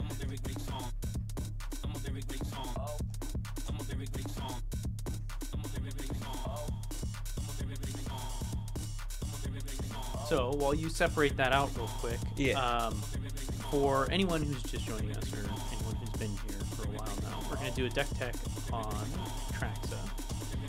This is the Commander 2016, right? Yeah. Yeah, Commander 2016 pre-con Commander. Or one of them. Yeah, one of them. I bought the pre-con myself. I thought it was pretty good out of box, but it wasn't that great in my mind. I really had higher expectations for the pre-cons. The out-of-the-box deck itself isn't too crazy. It's got some decent interactions, but it's kind of lacking heart. Yeah. Which is like flavorful because Atraxa's got no red in it. Not only that, it lacks conviction. Yeah. It doesn't commit on any one strategy in the pre-con. Yeah. I basically took no cards from the pre-con, just because I knew I had a bunch of cards that I could work with. That worked out better. Yeah, and then I ended up buying like 6 Planeswalkers or something to go in her. Mostly Nissa cards. So this is oh wait, no. Sorry, that's my Living Lands deck that has a bunch of Nissas. What did I do in here? Maybe I bought a bunch of Nissas first. They went in here, and then I took them out and put them in my Living Lands deck. I think that's what happened.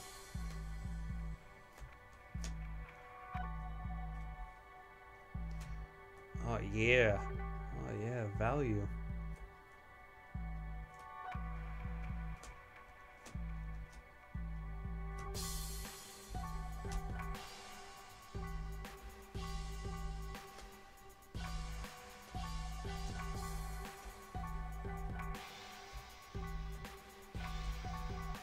Oh shit.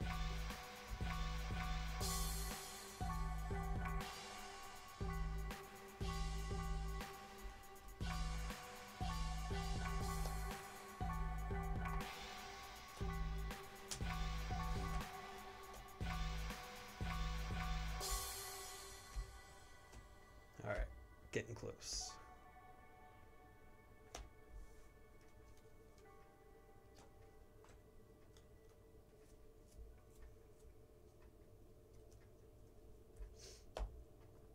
And this deck's got a few alters, a few unique looking cards. Oh, Man, I did some hard math the other day when I was playing Atraxa. Yeah, it was rather annoying. He had a Cathar's Crusade out, and he was generating tokens. Like three at a time, doubled, which each triggered Cathar's Crusade. Crazy.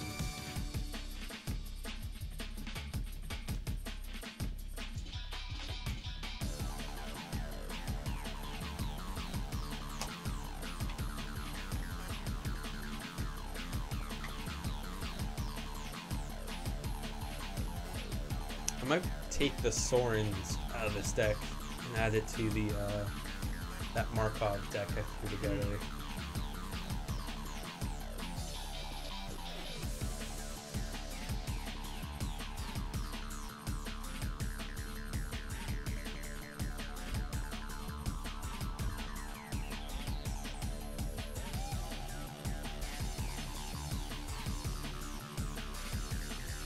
All right.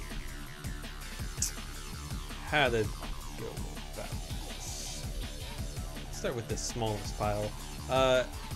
These are all the cards that don't... So what does Atraxa do? Yeah, right.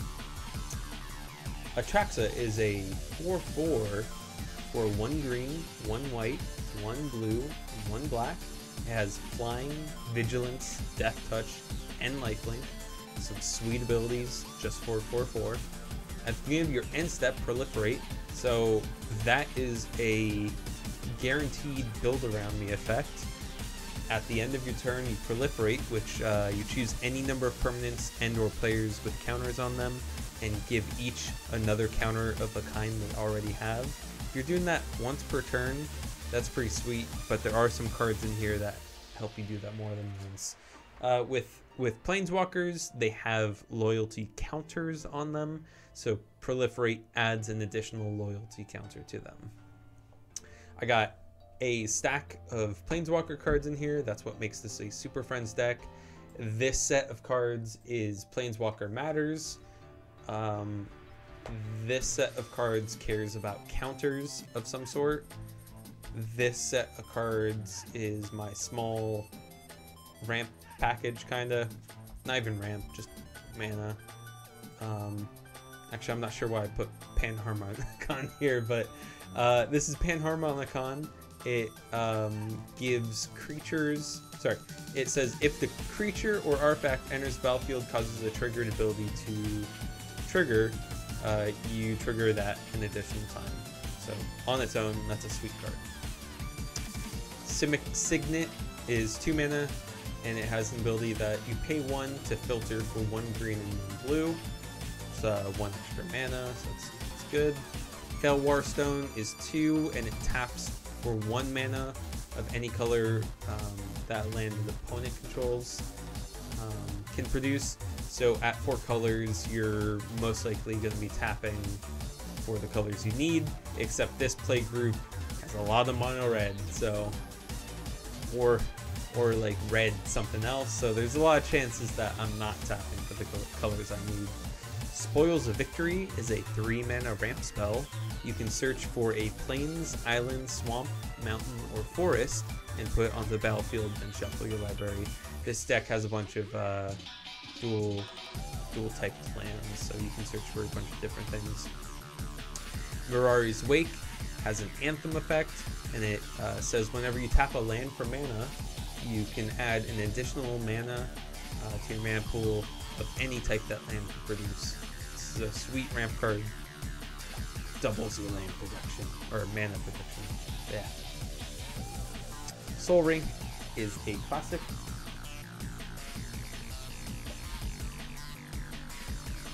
Classic ability. Courser Prefix, 3 mana, 2/4. You play with the top card of your library revealed. You can play the top card if it's a land card. And whenever a land enters the battlefield under your control, you gain 1 life. Moving over to this set of cards, these are things that have no real interaction with the rest of the deck, but they're in here for value. We of course got removal in the form of Swords to Plowshares. Exile target creature, its controller gains life equal to its power. That's for 1 white. It's an instant. Fracturing Gust is a 5-mana instant that destroys all artifacts and enchantments, and you gain 2 life for each permanent destroyed this way. Murder's Cut is a potentially 1-mana destroy spell instant. It's a 5-mana card that's got Delve, so you could potentially just cast it for 1. In Garruk's Wake is a 9-mana spell that's pretty expensive, but it does destroy all creatures you don't control and all planeswalkers you don't control. So say an opponent steals one of your planeswalkers, get revenge by destroying it and everything else. Rishkar's Expertise is just value. For 6 mana, you draw cards equal to the greatest power among creatures you control. This deck doesn't have too many creatures, but drawing cards is always good, so that's one way to do it. Atraxa is guaranteeing at least like 4 mana or 4 cards. Then you can cast a card with converted mana cost 5 or less from your hand without paying its mana cost. That's mostly why you're playing, is because it's value from card draw and you get to cheat something out. Seer's Sundial costs 4 mana. It has landfall. Whenever a land enters the battlefield under your control, you can pay 2. If you do, draw a card. Alright. Let's maybe take those and that.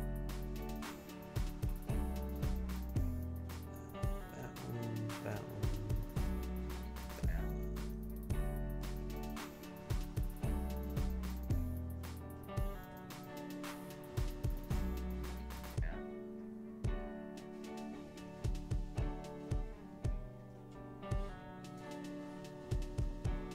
Alrighty, so this block of cards helps you get additional counters on permanents you control. Deep Glow Skate is something that I kept from the Atraxa Precon. It's a 5-mana 3/3. When it enters the battlefield, double the number of each kind counter on any number of target permanents. That effect is bonkers. It's a one-time doubling season, except it's better than doubling season, because if you have more counters than that they like started out with, you can get crazy amount of counters. So like, you play a planeswalker with doubling season out, it comes in with twice its loyalty. But if you already have twice its loyalty, you can double it again with Deep Glow Skate. Voral of the Whole Clade is a 3-mana 1/4 that taps for 2, or its ability costs 2. You tap it, double the number of each kind of counter on target artifact, creature, or land. So that's a single target version of this ability, but only for artifacts, creatures, and lands. No planeswalkers for that. Something similar to that is the Gilder ability. Gilder is a 3-mana 1/3 it has an ability that is 2 in hybrid green-blue, and you untap it, and it says for each counter on target permanent, put another of those counters on that permanent. So as long as you can find a way to get this guy tapped, you can get a bunch of counters and stuff. And this is an altar. This is a like painted on altar art, extended border. I'm sure you can see that. You could attack with it and immediately untap it to remove it from combat. That doesn't remove it from combat. No? Damn, that sucks. Untapping does not remove from combat. I was thinking maybe you could swing with it and then just untap it. You could, but it might die. No, well, not worth it then. Not worth it. Heard it here first, folks. Tezzeret's Gambit. Sorcery. 3 and 1 Phyrexian blue. You draw 2 cards, then proliferate. So proliferating is always good. Inexorable Tide. It's a 5-mana enchantment. Whenever you cast a spell, proliferate. If proliferating once is good, proliferating every time you cast a spell is even better. Doubling Season is somewhat of a linchpin of this deck. You don't need it to operate, but it's how you go big. This doubles the amount of tokens put onto the battlefield, and it doubles the number of counters placed on permanents you control. Winding Constrictor is a 2-mana, 2/3. If one or more counters would be placed on an artifact or creature you control, you can place an additional one of those counters. And then same thing for you as a player. Yeah, Doubling Season is nukeable on its own, but since this is a Super Friends deck, more the reason to get rid of it as soon as possible.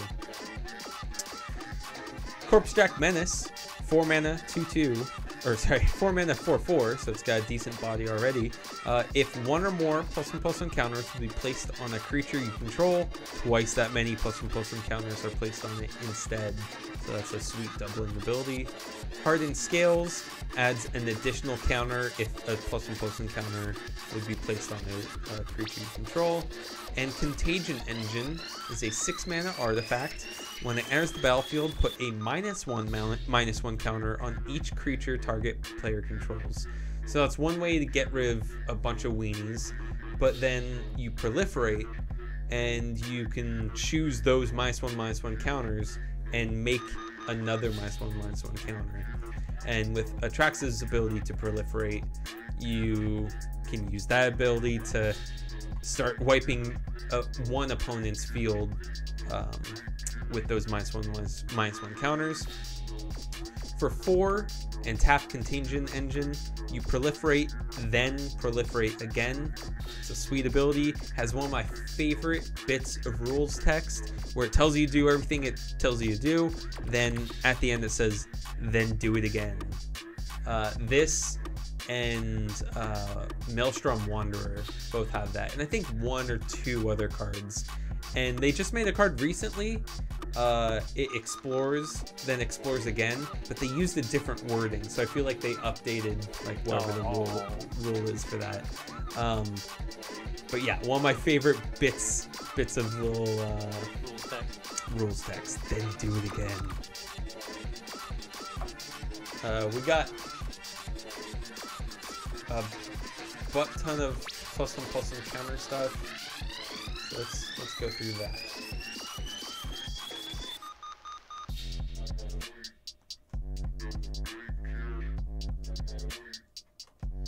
Alright, of course we got Cathar's Crusade. It's a 5-mana enchantment. Whenever a creature enters the battlefield under your control, put a +1/+1 counter on each creature you control. That can get out of hand really quick.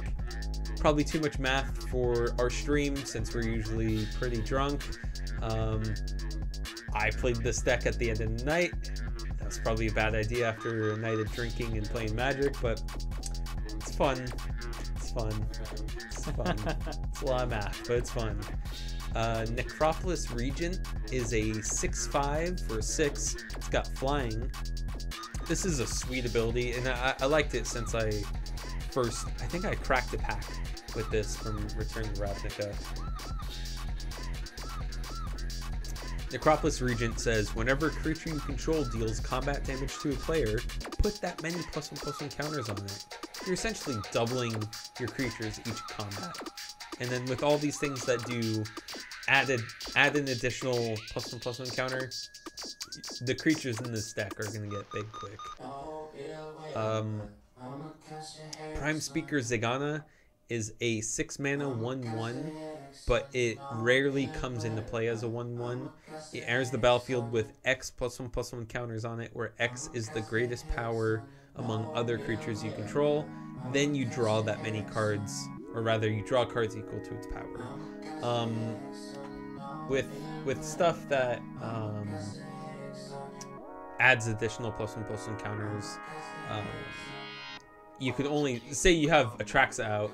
It comes into play with 4 +1/+1 counters, but then it also gets like 2 more from like Hardened Scales or something.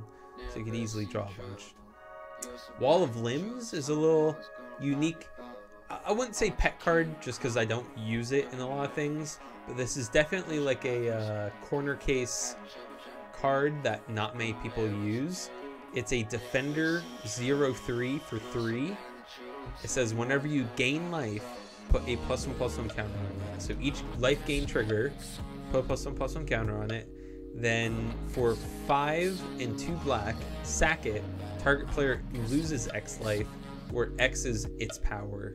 So as long as you keep pumping it up each turn, I don't know, make it a 10/13 or something, crack it, deal 10 to an opponent.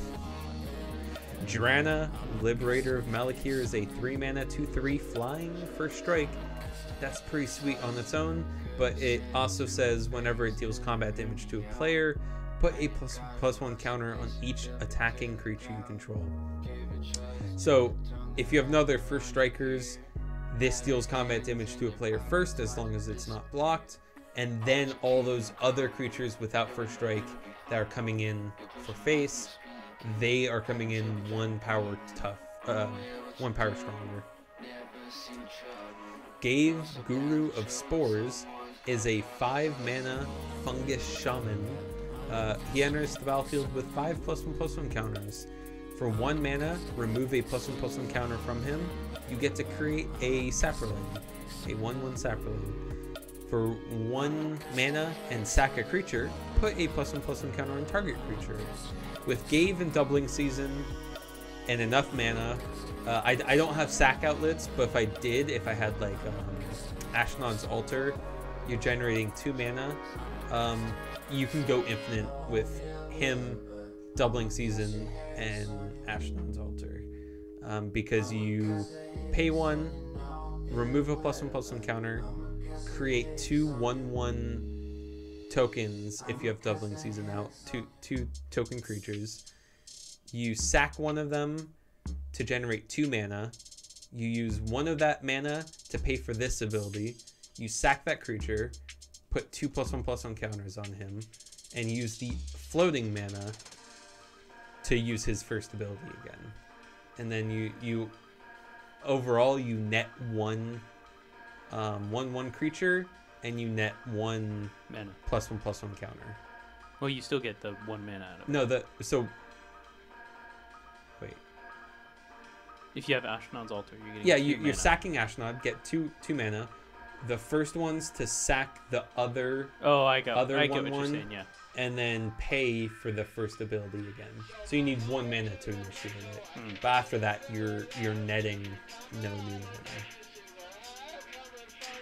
mana. Retribution of the Ancients. This is a kind of a removal thing, especially good in this deck, because you pay 1, remove X +1/+1 counters from among creatures you control. Target creature gets -X until end of turn. It's pretty sweet. Not hard to use. Works well in this deck. Abzan Ascendancy is a 3 mana enchantment. When it enters the battlefield, put a +1/+1 counter on each creature you control. That's one way to start getting Atraxa's Proliferate going. And whenever non-token creature you control dies, put a 1/1 white spirit creature token into play with flying. Champion of Lampholt is probably going to be one of the strongest cards in this deck, strongest creatures in this deck,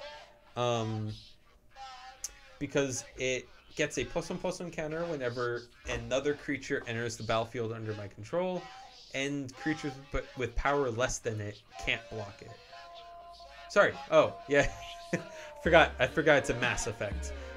Creatures with power less than Champion of Lampholt's power can't block creatures you control. So not just it, but all the creatures. Yeah, such a solid creature. Here are the other cards that care about counters. Let's see. Astral Cornucopia comes into play with X charge counters on it, but it costs 3 times whatever you choose X to be. But with proliferate effects, you can easily just pay 3 mana to have it come into play with 1 counter, tap for 1 mana from that charge counter, but then like 3 turns from now you're tapping for like 4 mana easily. Vile Requiem is a 4 mana enchantment. At the beginning of your upkeep, you can put a verse counter on it. Pay 2, sack it, destroy up to X target non-black creatures where X is number of verse counters on it. Those creatures can't be regenerated. This is brutal when you're putting on 2 tokens or 2 counters on it each turn rather than just 1. Altar of Shadows is a 7 mana artifact. It's got kind of a unique effect. What's that other card? Black Market. Black Market's pretty sweet. Yep. Black Market is one of my favorites, just because when people start destroying things left and right in EDH, that counter just goes up like crazy. Yeah, so Altar of Shadows is similar to that, except you only get 1... Oh, wait. Oh, you know what? This is not the same effect. I was getting ahead of myself here. This instead says, at the beginning of your pre-combat main phase, add 1 black mana to your mana pool for each charge counter on it. To get charge counters, you pay 7, tap it, destroy target creature, put a charge counter on it. So it's a repeatable destroy effect, which is pretty sweet. And if you're trying to actually get mana, you just need to get 1 counter on it and then do it, do a proliferate effect. Pursuit of Knowledge is a 4 mana enchantment. You skip drawing a card to put a study counter on it, remove 3 study counters from it, and sack it, draw 7 cards. So normally you'd have to wait, like play it, then wait 3 turns to do your normal draws. But say you draw the next turn, proliferate twice, and immediately crack it for a new hand. Which is pretty awesome. Yeah, for just 4 mana. Jar of Eyeballs is a 3 mana artifact. Whenever a creature you control dies, put 2 eyeball counters on it. 3 mana, tap it, remove all eyeball counters on it. Look at the top X cards of your library, where X is the number of eyeball counters removed this way. Put 1 of those cards in your hand, then the rest on the bottom in any order. Yeah, getting a bunch of counters on this and then cracking it is the way to go. Pyramid of the Pantheon is a 1 mana artifact that taps to add 1 mana. It costs 2 to tap to add 1 mana, so you are losing 1 mana, but using that other mana to put a brick counter on it. Then at 3 brick counters, it becomes a Gilded Lotus.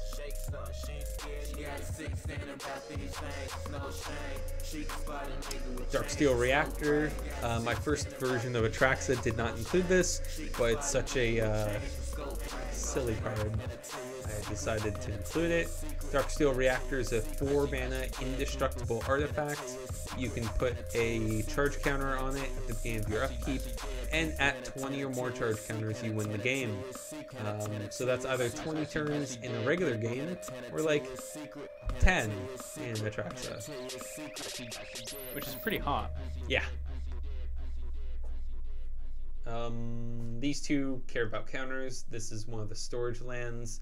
This is a Vivid land. Vivid lands come into play with 2 charge counters.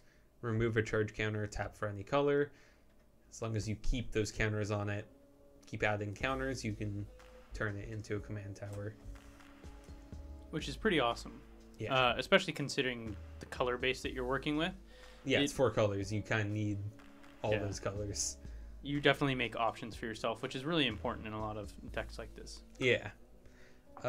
Llanowar Rebirth. It comes into play tapped. It taps for 1 green, but its unique ability here is that has Graft 1. Graft 1 was the Simic ability from the first Ravnica block. Graft says that the card comes into play with +1/+1 counters equal to the Graft number, and whenever a creature enters the battlefield, you can move one of those +1/+1 counters over.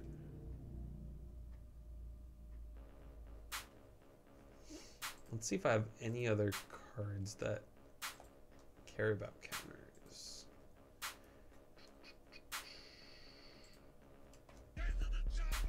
Get to the chopper. Oh, you don't have the headphones on.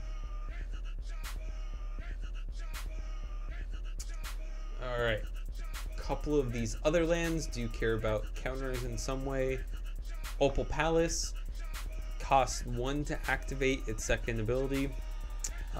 You add 1 mana equal to your commander's color identity, and then if you use that mana to cast your commander, it gets a +1/+1 counter equal to a number of times it's been cast from the command zone. So that's pretty sweet to use the proliferate ability on Atraxa. You know, make her bigger pretty quick. Grasping Dunes. It costs 1 to activate its ability. You sack Grasping Dunes, put a -1/-1 counter on target creature. That works well with proliferate effects to eventually kill 1 creature. Gavany Township, 2 mana and 1 green and 1 white. Tap it, put a +1/+1 counter on each creature you control. It's such a sweet effect. That's 1, 2, 3, 4, 5, 6 that care about counters, then 7, 8, 9.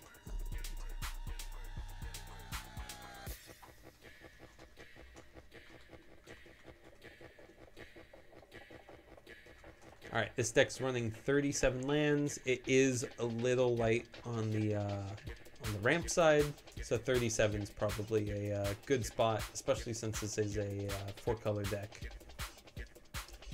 Let's get into the Planeswalker cards. I guess I'll just separate based on whether they have repeats or not.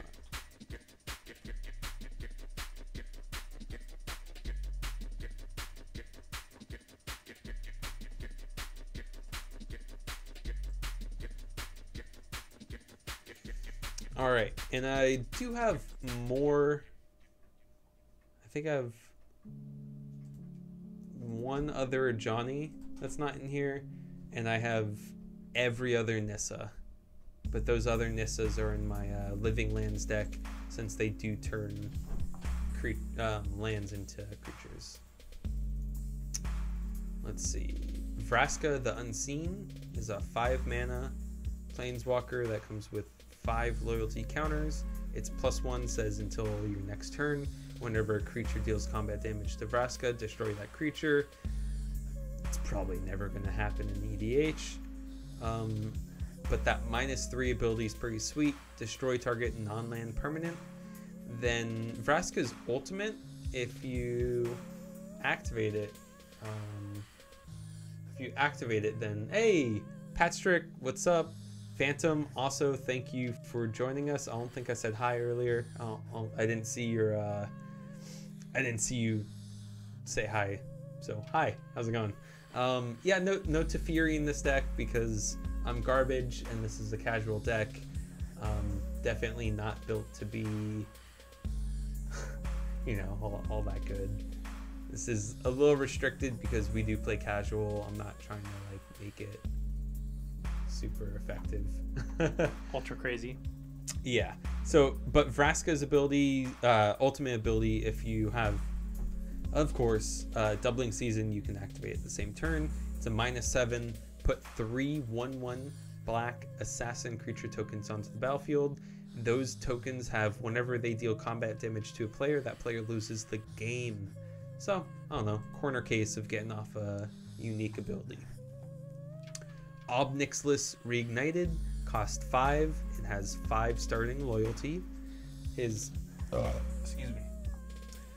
His +1, you draw a card and lose a life. -3, destroy target creature. -8, target opponent gains an emblem with. Sorry, target. Did I say opponent? Yeah. Okay, good. Target opponent gains an emblem with. Whenever a player draws a card, you lose 2 life. Garrick Wildspeaker is a 4 CMC with 3 starting loyalty. +1 is untap 2 target lands. His -1 is a 3/3 beast token. His -4 is creatures you control get +3/+3 and trample. A repeatable overrun is not to be scoffed at. You killed a Super Friends player with his own Obnixless emblem? That's kind of bonkers. Good job, Breffin. Tezzeret, Master of Metal. He's a Planeswalker deck. Planeswalker, so he's not that great, but I mean, if you're activating his abilities and you use his ultimate, I mean that's worth something, right? That's worth something, right? Right, guys? Right? He costs 6, starts out with 5.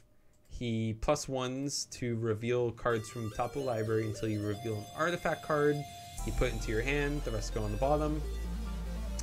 -3, target opponent loses life equal to the number of artifacts you control. You're probably never gonna activate that in this deck. His -8, gain control of all artifacts and creatures target opponent controls. So with this Tezzeret, you're just kind of biding your time until you can steal all their shit. Kiora, Master of the Depths, 4 mana, starting loyalty 4, uptick 1, untap target creature and target land. -2, reveal the top 4 cards of your library. You can put a creature and or land card from among them into your hand, then put the rest into your graveyard. -8, you get an emblem that says whenever creature enters the battlefield under your control, you can have it fight target creature, then put 3 8/8 blue octopus creature tokens. All right, so we have a play of the game. I think we have that highlighted, where I was playing this deck. In a single turn, I think I got this Johnny ulted. I like played both of these while having doubling season out. I ulted a Johnny, and then got Kiora's ultimate off. I played Kiora's ultimate, got 6 8/8 Kraken, or sorry, they're octopi. 6 8/8 octopuses. I was gonna swing in for face the next turn, and then Brandon, you reigned of power me or something. You stole all my shit and you won the game. You remember that? Yeah, that was but that only affects creatures. Right, these are 8/8 octopuses. Yeah, that's okay. So I now remember. I stole all your octopuses. I swung and killed somebody, and then I sacked them all to mill someone out because I had Altar of Dementia. You probably milled me out. And what I did was, after I did that, I also Rite of Replication them, so I had an additional 5. Yeah. So it's just Bunch of barfing octopus. yeah, but barfing a bunch of 8/8s. It's fucking bonkers. Yeah, Crashing Waves is probably better. I think I have that. I should put that in here in this deck. Tamio, Field Researcher, is a new addition. I just really like this card. It doesn't play exceptionally in this deck, but it's a decent Planeswalker. It costs 4 mana, starting loyalty of 4. Uptick for 1, you get to choose up to 2 target creatures until your next turn. Whenever either of those creatures deals combat damage, you can draw a card. -2, tap up to 2 target non-land permanents. They don't untap at the next untap step. And -7, you draw 3 cards. Then you get a emblem that gives you flash. Because non-land cards have flash. Oh, sorry, misread that. Read the fucking card, Nick. It's not flash. You get to play them for free. That's even better. Screw playing them whenever when you can just play them for free. Right? Here is Liliana Vess. I think Nick is the one who keeps giving me shit for never remembering what this Liliana does. It's funny too because you have it all blocked out. Yeah, this is like one of my only altars that has a full altar. Like you can actually see the text box. But this is, I really like this altar. Maybe you can, yeah, you can kind of.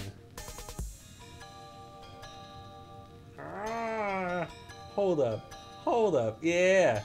Check here. Let me take out a. It's in a perfect slip. Wow. Hot. I'm tired. It's getting late. I am not gonna raffle it. Go fuck yourself. Speaking of raffle, just stick around, guys. After this, we're gonna do a quick giveaway and then end the night. It's not gonna focus. Yeah, but I like that card. Can you look up what this Liliana does? It's Liliana Vess. Just straight up Liliana Vess.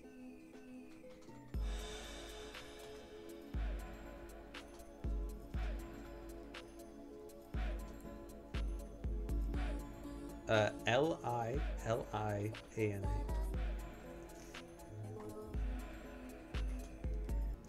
Liliana is a 5 mana, starting loyalty 5, +1, target player discards a card, -2, demonic tutor, -8, put all creature cards from all graveyards onto the battlefield under your control. Excellent. Let's start with Nissa from these. Nissa Vital Force isn't all that great in this deck, but you can her -3 is pretty sweet. So she's a 5 mana starting 5, -3, return target permanent card from your graveyard to your hand. One of your planeswalkers is dead, you can get back to your hand. It's pretty sweet. The +1 animates a land into a 5/5 with haste. And her -6, you get an emblem. Whenever a land enters the battlefield under your control, you can draw a card. Nissa, Steward of Elements, on the other hand, is value. Nissa, Steward of Elements is just a scry engine. That 0 ability is pretty sweet, and if you do it right, you can get some sweet plays off of it. But that +2 scry 2, oof, do like that. So Nissa, Steward of Elements, costs 1 green and 1 blue and X, and comes in with X loyalty counters. So you get to choose what you want. I did a pre-release for Hour of Devastation, and this was in my pre-release packs. And I think at one point I casted her for 1 loyalty and got to play her like +2 ability like 5 times. So +2 scry 2. The 0 is look at the top card of your library. If it's a land card or a creature card with converted mana cost less than or equal to number of loyalty counters on Nissa, you can put it onto the battlefield. Cheating out is always fun. And then -6, up to 2 target lands you control get untapped. They become 5/5 elemental creatures with flying. I don't know how often I'm going to be using that in this deck. A Johnny Steadfast is a 4-mana starting 4. He +1s to give one creature +1/+1 for strike, Vigi, lifelink until on the turn. It's pretty sweet if you got a champion of Lamholt. -2, put a +1/+1 counter on each other creature you control, and a loyalty counter on each other planeswalker you control. So this is a Super Friends deck, so that definitely plays into it. -7, his ultimate gives you an emblem that prevents all but 1 damage to you and planeswalkers you control whenever a source would deal damage to them. At 6 mana, a Johnny Unyielding is starting loyalty of 4. He +2s to reveal the top 3 cards of your library. Put all non-land permanent cards revealed this way into your hand and the rest on the bottom of your library in any order. -2, exile target creature. Its controller gains life equal to its power. It's nice swords. -9, put 5 +1 counter on each creature you control and 5 loyalty counters on each other planeswalker you control. That with proliferate effects and doubling season and other things is just kind of brutal. This Elspeth Tyrell is altered to look like it has, I don't know, like a glowy sword. Glow sword. I'm not sure what's up with that. I don't like it, but it did come with I bought like a card lot off of eBay of like 15 altered art cards. This is probably the least strong alter of them. The background's cool. It's like this snowy field, but Planeswalker, Jesus. Elspeth comes into play with 4 loyalty counters, cost 5. You uptick for 2 to gain 1 life for each creature you control. You downtick for 2 to put 3 1/1 soldiers into play.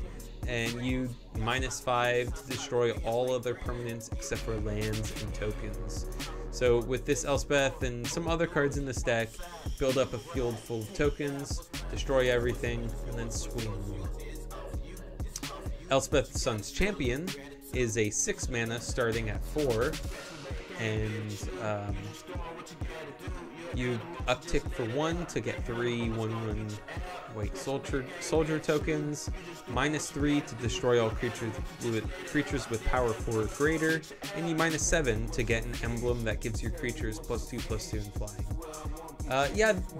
DJT of 29200. I don't know if I got that parsing correctly, but we posted the deck list earlier, and I believe the producer's just about to toss it back in. So go ahead and take a look. This is going to be my last deck tech of the night, but if you stick around, we're about to do a giveaway for all 7 of you. We're going to be giving away some cards. The last set of Planeswalkers I got in this Super Friends deck is Sorin. Sorin Grim Nemesis is a 6 starting for 6. He upticks for 1. You reveal the top card of your library and put that card in your hand. Each opponent loses life equal to its CMC. -X, he deals X damage to target creature or planeswalker, and you gain X life. And -9, put a number of 1/1 black vampire knight creature tokens with lifelink onto the battlefield, equal to the highest life total among all players. Him and Elspeth Tyrell. You get his ult and her ult, and now you have a field full of things with lifelink, and your opponent's got nothing, and you just swing face. Sorin Solemn Visitor is a 2 mana starting at 4. You uptick him for 1, gives all your creatures +1/+0 and lifelink until end of turn. -2, you get a 2/2 flying token, and -6, you get an emblem that says at the beginning of each opponent's upkeep, they sack a creature. Pretty solid. Sorin, Lord of Innistrad. This was in the altar set. Maybe this was a different one, actually. Of 2 altered Sorin, Lords of Innistrad. It's pretty funny. He has CMC 4, starts out with 3, uptick them for 1 to get a 1/1 vampire with lifelink. You downtick them for 2, get an emblem with creatures you control. Creatures you control get +1/+0. I think that's the only planeswalker that has a non-ultimate emblem creation.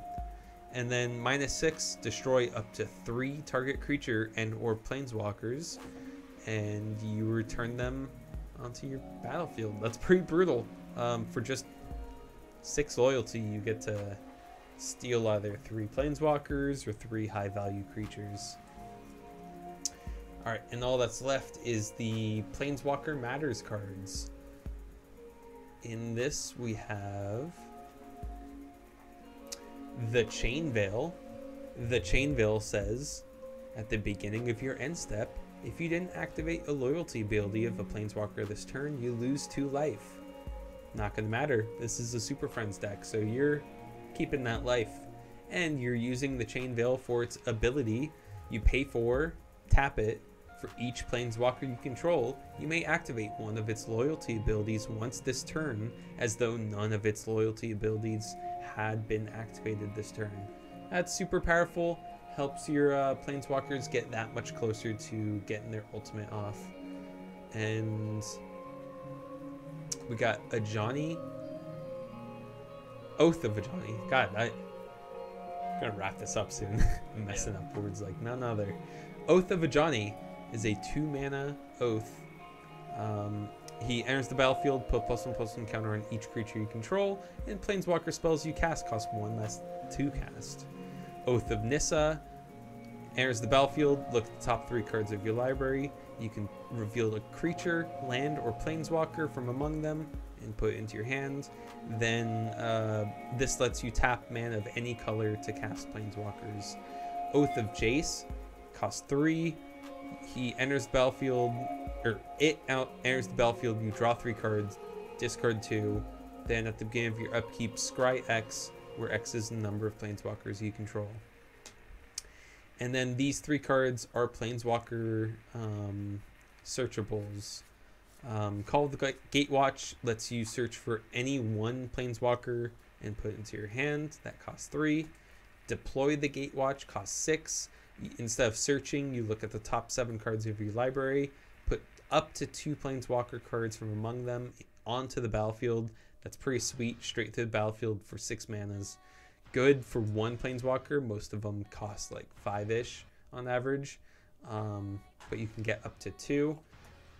As far as planeswalkers go, we have 1, 2, 3, 4, 5, 6, 7, 8, 9, 10, 16.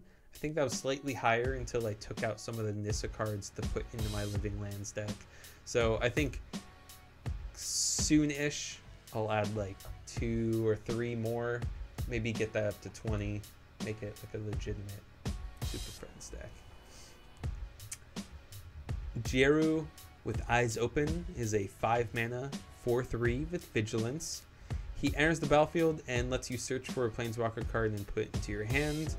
And he also prevents 1 damage whenever something would deal damage to planeswalker you control. Alright, that is it for... Actually, I didn't go through the lands. Didn't go through the lands other than those. So we got Exotic Orchard. Can tap for any color that your opponents can cast. Isolated Chapel is a check land for black and white. Opulent Palace taps for 1 of each Sultai color. Concealed Courtyard is a what do they call this cycle? Are these the fast lands? Because you gotta play them quick. I can't remember. It comes into play tapped unless you control 2 or fewer other lands. This taps for black or white. Rogue's Passage is a utility land. You pay 4 to give a creature unblockable. Seaseled Citadel is the tap land for... I actually have Thalia's Lancers, so I should probably put that in here. That can go in my next... Oh, right, with the update to all planeswalkers are legendary. It's a good point. That will go in this deck. I forgot about competitive commander suggested Thalia's Lancers. They enter the battlefield and then let you search for any one legendary and put it into your hands. And I forgot about the legendary update for planeswalkers, so you can now use them to search for a planeswalker. Wow, that's broken. So I'm gonna put that in here. Seaside Citadel taps for Bant colors, comes into play tapped. Command Tower does Command Tower. Azor's Chancery is a bounce land for blue and white. Windswept Heath is the green-white fetch land. Overgrown Tomb. This is a unique altar. This is actually a Legend of Zelda altar. I got this off eBay. They like claimed that it's actually an overgrown tomb. From what I can tell, the text box is the text box. It doesn't have a dot matrix in the same way the rest of the card does. That is correct. So their like claim seems to be real. What they did was erase the rest of the card, except for the name box, print on high quality art, and then they painted in some specific details in some of the spots. Yeah, it looks hot though. Yeah, so they have one of each Shockland. I'm sure you can find this on eBay. This is this exact card.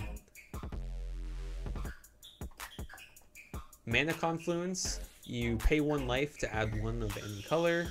Verdant Catacombs is the green-black fetch land.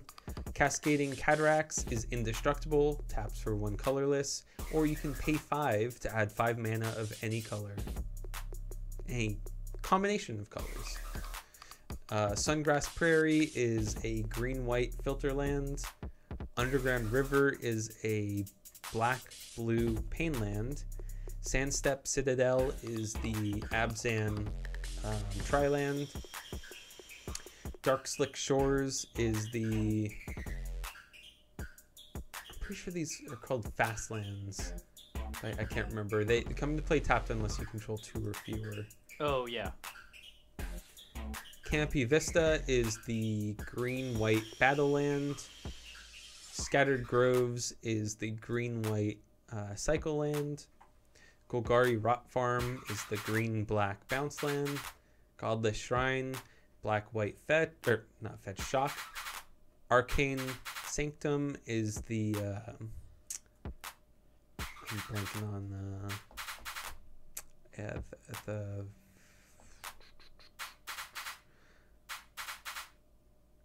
okay, white, blue, black is called I'm thinking Grixis. It's not Grixis. It's made of Ethereum or whatever. Yeah, and I forgot what it's called. I have a Zer deck and I don't even remember.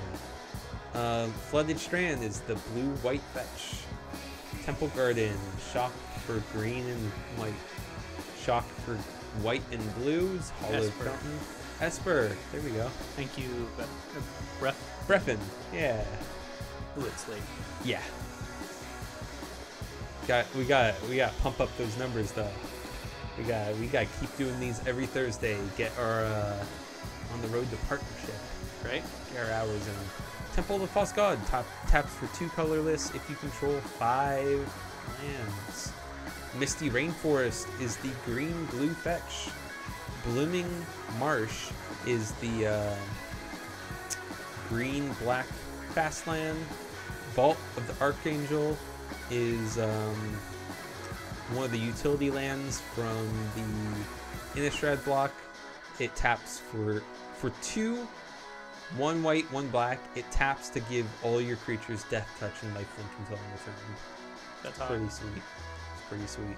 Marsh Flats is the black-white fetch, and Temple of Silence is the black-white scry.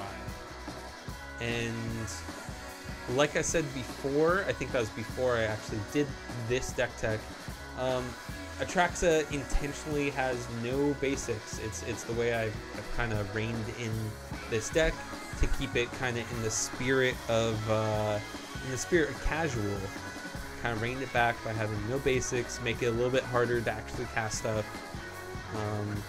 Corrupt Helix, thank you for joining us on this late Thursday night. I'm sure it's super early where you are on Friday morning. What you doing up so early? Not that I mind. I mean, I'm glad you're here. We're about to do giveaway. Our night's over. I just finished. Oh, dang. He moved to right. Hawaii. Oh, yeah, he's not where he was. He's where he was going. Well, I hope that move went well. We just did 2 deck techs live. I did my Mayael deck. I just did Atraxa. Glad you could make it. About to wrap up this deck. If you have any questions about my Atraxa deck, anyone watching has any questions about Atraxa, I'm happy to answer them. And then in just a few minutes, we'll do a quick giveaway and wrap this bitch up. Yep. Bitchin'. Brandon, you got any questions about this Atraxa deck? Yeah. Why don't you put basic lands there? Because this is a casual stream. You should put basic lands there. Okay, so compared to the other decks that we play here, that your Atraxa deck is like a power 7. When it goes off, it goes off. Yeah. When it doesn't, it just wastes away. It wastes time. Which is good. I'm not going to argue with that. But I think most of our decks here are about a 7. We don't go for anything crazy, but I do like crazy because it adds a level of difficulty. And one thing that I really like about yours in the Super Friends is you have like 16 planeswalkers, but I think you should add more. Planeswalkers. Yes. You're just talking about basic lands. I know, but I'm saying like More in addition to the basic lands. I think I did have more, and like I said, I took out the Nissas I had and put them into my animated land. Oh, thank you, Corrupt, by the way, for doing that for us. It's by the way, shout out to Corrupt. He's going to help us keep track of the times and numbers in which we stop games and whatnot, which is going to be a big help to us. Like now that we're starting to get big, we don't have as much time to do everything. And Nick at the moment is the only one that rewatches all of our streams. Yeah, shout out to Nick S. Yeah. And shout out to you, Corrupt, for taking up that mantle and being a super Lexicon. Yeah, seriously. And we'll definitely hook you up with something at some point as we move further along. It's a big help for us. Thank you. Phantom thinks that this deck needs less tap lands. Yeah, probably. But like I said, it's kind of a way to rein in the Super Friends theme. What I've tried to do for any deck that is infamous for being like degenerate or just difficult to deal with, I've cut myself back a little bit. Like my Narset deck, Narset is infamous for extra turns and extra combat. I have none of that. Yeah. I don't even have, I mean, Narset doesn't have, I used to have like 2 planeswalkers in there. I think I took those out. I think maybe they're still in there, but I think I might have taken them out. So like even there, like undermining the degenerate in favor of casual. And that's fine. I mean, like I built a Zur deck that was the epitome of degenerate on every possible level you could build a degenerate deck. So I totally understand, and I'm in the process of rebuilding Zur, so it's not as degenerate. But I'm definitely gonna bring Zur back. Yeah. I do actually have Mana Confluence in here. So Mana Confluence taps for any color. I got Command Tower, of course. Cascading Cataracts, as long as you have 5 mana. It's a you solid get, card. like any color. I have fucking, I think one of each fetch land that I need. I got a bitch named Hobby DB in the trap. I got a nigga named Lauren, she can really rap. I got a bitch named Hobby DB in the trap. I got a nigga named Lauren, she can really rap. I got a bitch named Hobby. So as was requested earlier, what decks is this good against, and what decks just wreck it? Because I know for my Mizzix deck, I love when people play Planeswalkers because I steal them right before they're about to ult, and then I have a heyday with it. But I mean, what in most cases do you win against? I think this deck's kind of a one and done. If my board's empty, I have a hard time starting back up. The exception to that is the Planeswalkers that generate tokens. Elspeth's good for that, but other than that, if like my board gets wiped, if I lose my Planeswalkers, I'm kind of like sitting in water without a rudder.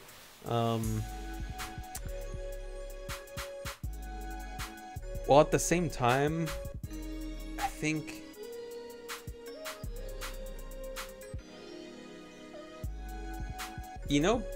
beyond having a bunch of Planeswalkers, I don't even know if this deck has a cohesive theme. If it even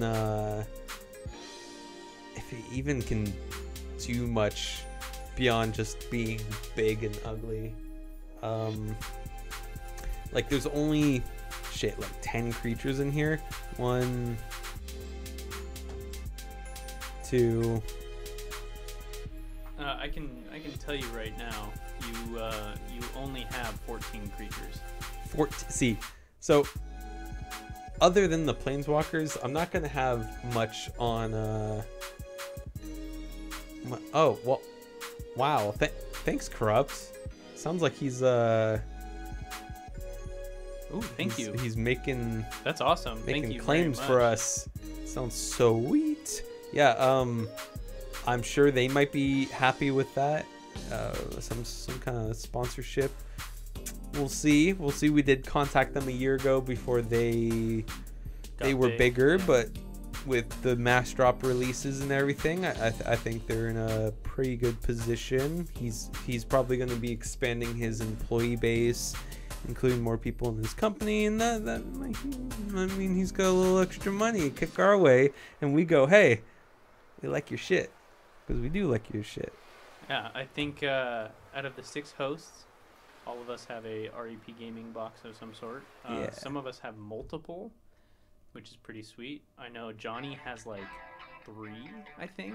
Johnny has 3. The single boxes. Yeah. And we did do a beta and early mass drop for some of the other larger ones that he came out with, and Jeff was able to get a hold of those. In fact, we have one of them down here. And I recently got the large case in. The large case is just like this case here, kind of, as far as like the look, but it's twice as wide. This thing has a single row for decks, and it is the exact size you need to put a Ultra Pro box and rest it inside the row, which is kind of interesting. It's got what? Other side. It's not. Oh. Hey. Don't do a glaver. Don't do exactly what I did last stream. Oh, it's already. Here we go. Ultra Pro boxes fit exactly where you need them to be. We are not sponsored by REP Gaming or Ultra Pro. We're just kind of showing off what we got here. So it's pretty sweet that I can actually fit the Ultra Pro boxes. It's got extra room if they're sleeved, but oh, that's cool. So it's got these Velcroable dividers, so you can kind of decide how big you want your rows to be. And if you got like 2 commander decks and then like a standard deck, you can hook it up that way. It's got this extra row.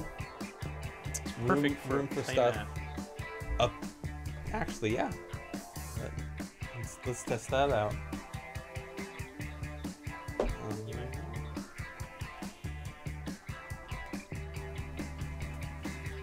and tight. Wait, deployed it. And you can just take the strap and go for I don't think I wrapped this tight enough. Or it might just not fit. No, I was able to fit one in there. Yeah. You gotta wrap this shit really tight. Yeah, but you can fit like a play mat in there, which is pretty dope. Does not have to have your play mat somewhere else. That's good. And that little side piece you took out is perfect for dice. So you put a bunch of dice in there and not have them like fly around everywhere and stuff like that. I do like the internal organization of it. I do have some basic complaints which I'll be sending him about the setup, but mainly this was intended for putting those deck boxes in. Right. But if you use like single cards, yeah, that's what I was saying. It's perfect. Yeah. If you're using the single sleeve cards like I have on the right side, try pull a couple. Just pull one of the decks out and try and put it back in. No, the whole deck. Now try and put it back in. I see. Yes. So it's all the edges of the cards catch on the fabric, and it makes it insanely aggravating to put in. But keep in mind, I don't think that was the intention for this box. Yeah, the intention was... Right, the deck boxes. So I would have never actually thought to put it in the deck box then inside here. Unless I like... Is that in the description? Is that how it's marketed? I think that was the idea, is so that you just grab a deck box out and you're done. But I know a lot of people, especially like me, I'm not going to go out and buy 8 Ultra Pro deck boxes just to put in there. Inside another... It's a box inside another box. Right, so that's one of my big complaints at the moment for it. But other than that, it's like really rugged, really solid. When I tried doing the strap, that was kind of annoying, and it's something that Jeff had an issue with. Where's it attached? On the sides, but they swivel.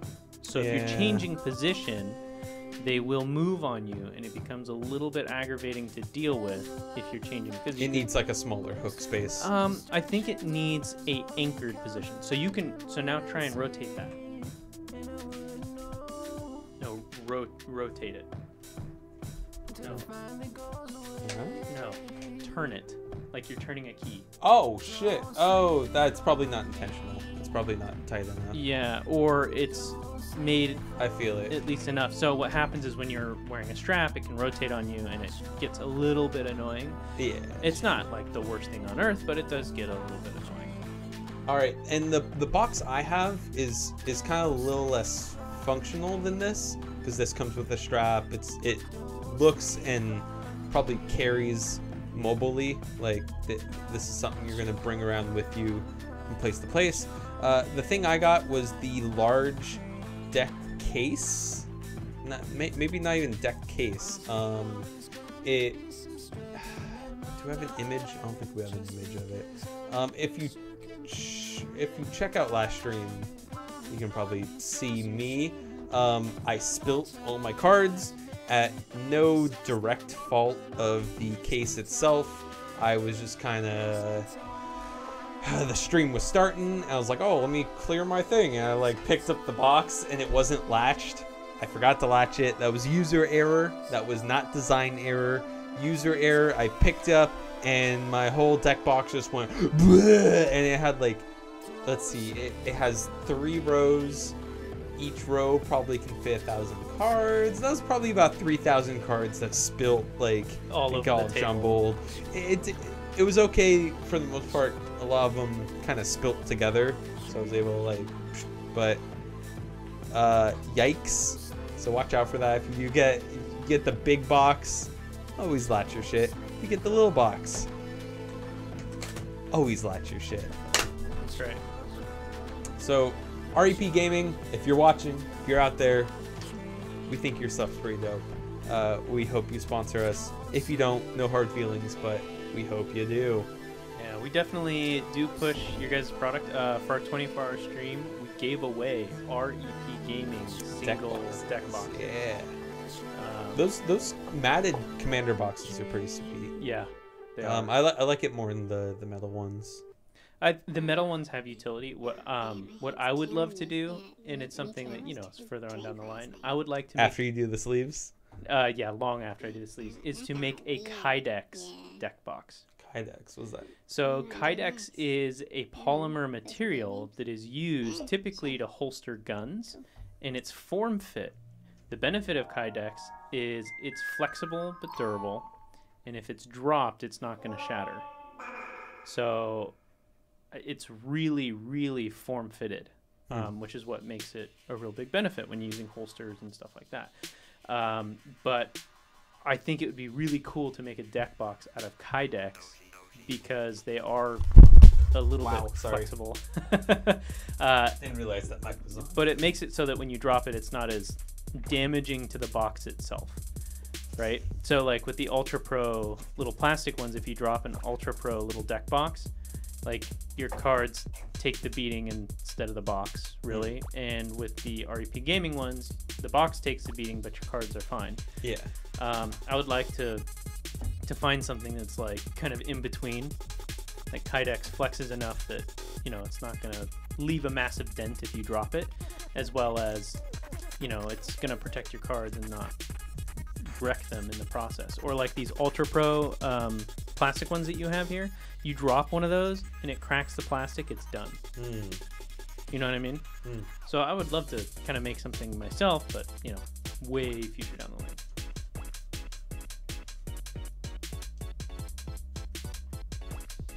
Ooh, Guilty Crown. Haven't seen that in a while.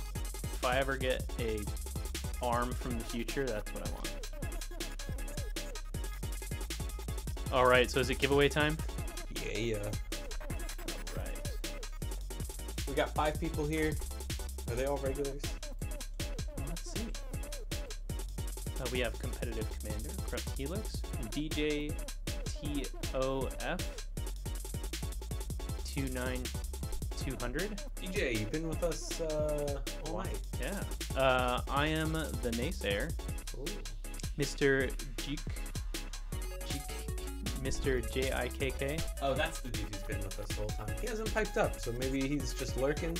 Mr. G, if you're watching, just speak up. I'm about to give away some cards. Just say howdy in the chat, and you'll get to pick one of these piles, and you win something from that pile. DJ T of 29200. Saw you speak up earlier. You're speaking up now. You're gonna win some cards. We're not doing a raffle. Instead, you're just gonna be picking up. You're gonna be picking one of these piles. So I'm gonna explain it in just a moment. And then we also have Phantom 905. Phantom, yeah, he's been speaking up. He's and one then, of our regulars. At Corrupt. Yeah, that's awesome. You're setting up the camera, the Blue Yeti. That's awesome. We'll definitely have to test that out. I know we did it for our 24-hour stream, and it wasn't flush, but we'll definitely have to play with that some. As well as it's going to be awesome to see you in SAC. I'm glad you were able to move. I lived in Hawaii for 5 years.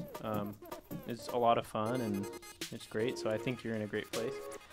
And yeah, we look forward to seeing you at SAC. Alrighty. I'm gonna start with DJ. DJ, so we do a lot of giveaways on this beautiful stream of ours. Normally we pick a random viewer, or sorry, we used to pick random viewers.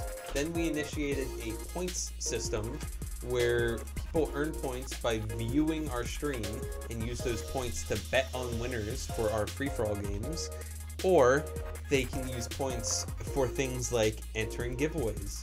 Since you're new, you probably don't have too many points. So instead, I'm gonna have you type in !ROLL space 6.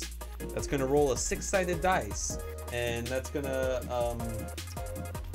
make you win cards from one of these piles. So what you gotta do is just type in !PO, or sorry, not points, Jesus, !ROLL space 6. I want to hear you speak up in the chat and just I'm French, speak slowly, just I don't understand it all. DJ, you are going to win a card. Just type in the keyboard the thing we're gonna type in the chat box without My producer's about to speak into the chat box and explain it to you a little bit more with written words. Maybe you can Google Translate it if.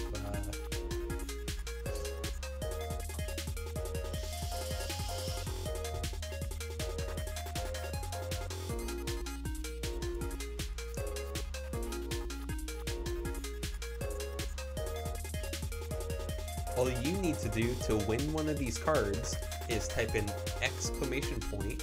That's the dot with the line coming up out of it.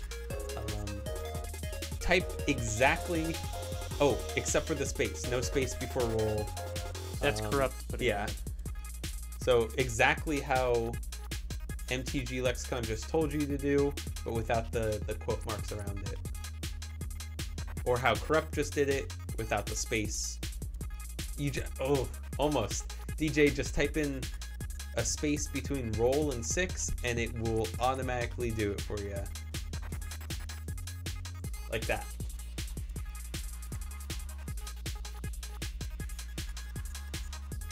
All I need is a number from you and you get a card from that pile. 5. So you're going to get a random card from the, I forgot what the set was called. This was one of the dual decks. These are all foil cards. You're gonna win one of those cards and some random other goodies. So what you need to do is whisper us, do a private message. We're gonna message you in just a moment actually, but you're gonna have to send us your address.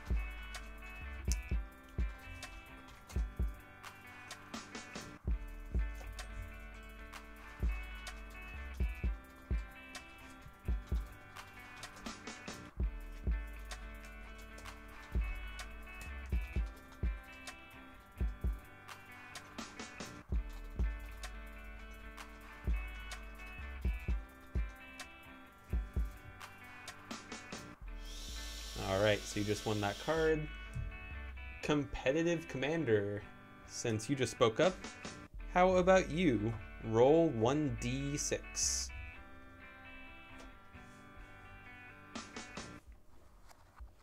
Roll a d6 and you win a card from that pile.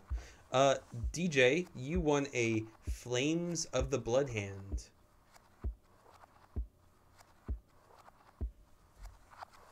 A 5. You're gonna get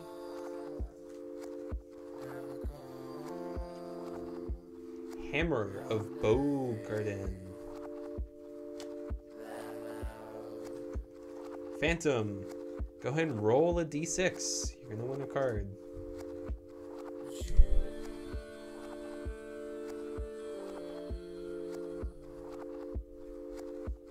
So, DJ, I sent you a whisper. If you're on a computer, you should see it pop up. If you're using, like, say, an Xbox or something like that, you may have to log into a computer to whisper. So go ahead and reply to our whisper first. Make sure that it's not showing up on stream. Once you do reply to that whisper, oh, perfect. Phantom, you won an old, beat up, really kind of disgusting looking. I'm gonna give you more cards, don't worry. But what you won is a oh, corrupt. We didn't. No, you corrupt. You won just because you. Oh crap! No, oh crap! I wrote corrupt instead of competitive commander. Swear to God, it's late here. I'm going to bed soon.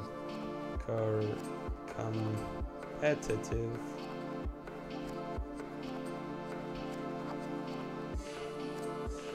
Thank you, Corrupt. Competitive, this is your card. You won a Hammer of Bogarden.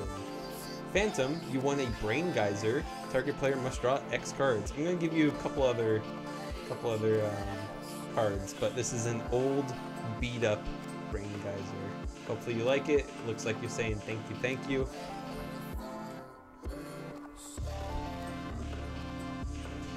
Corrupt, go ahead and roll a d6, and now you can win your card. Sorry about jumping the gun on that. My apologies. Yeah, so competitive commander, I don't know why I jumped the gun like that. You won this Hammer of Bogarden. It's foil. It's from One of the dual decks. Flame versus Tormund's Table. Hello. Thank you for joining us. You're catching the tail end of a stream.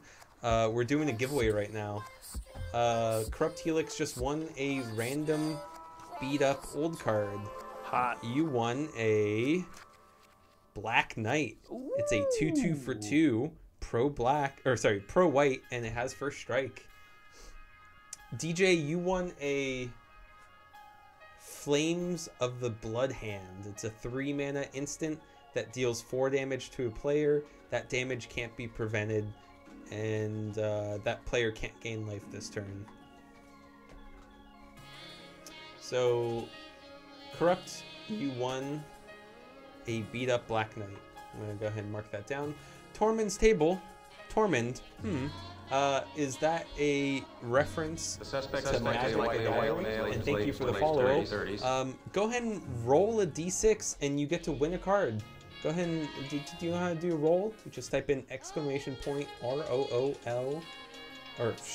ROLL space 6 and you win a card from the pile of that number. You gotta do d6, so roll 6. There we go. A 1.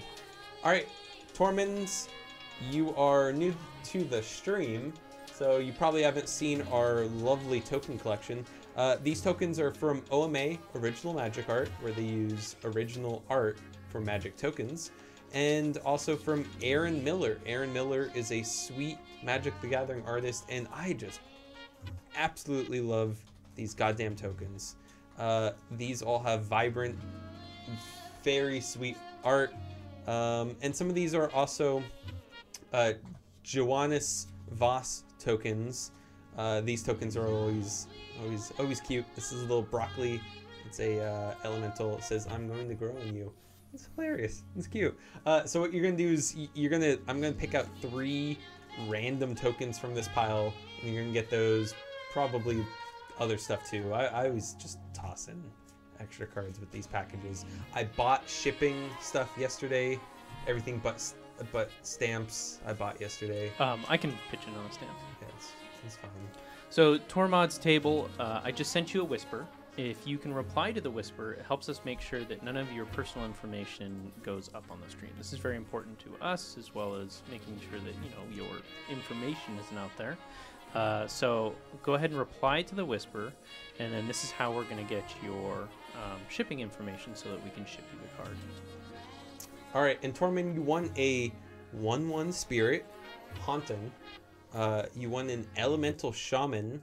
It's a 3/1, and it has the art from Utagawa Kuniyoshi, and the piece of art is called Warabi. There you go. And you won that sweet broccoli I was talking about earlier. Congratulations. And yeah, these tokens are fat. I'm glad you like them. And who am I missing? Like one other person? We have competitive commander, Corrupt, DJ. I am the naysayer. I am the naysayer. Go ahead and speak up. Roll a d6 and you win some cards. Just need to hear from you in the next minute or two. And we have Phantom as well. Phantom 1. Oh, okay, cool. Just speak up, and we'll get you cards. Otherwise, we're wrapping this stream up. Yeah, Geyser's perfect for a mill deck.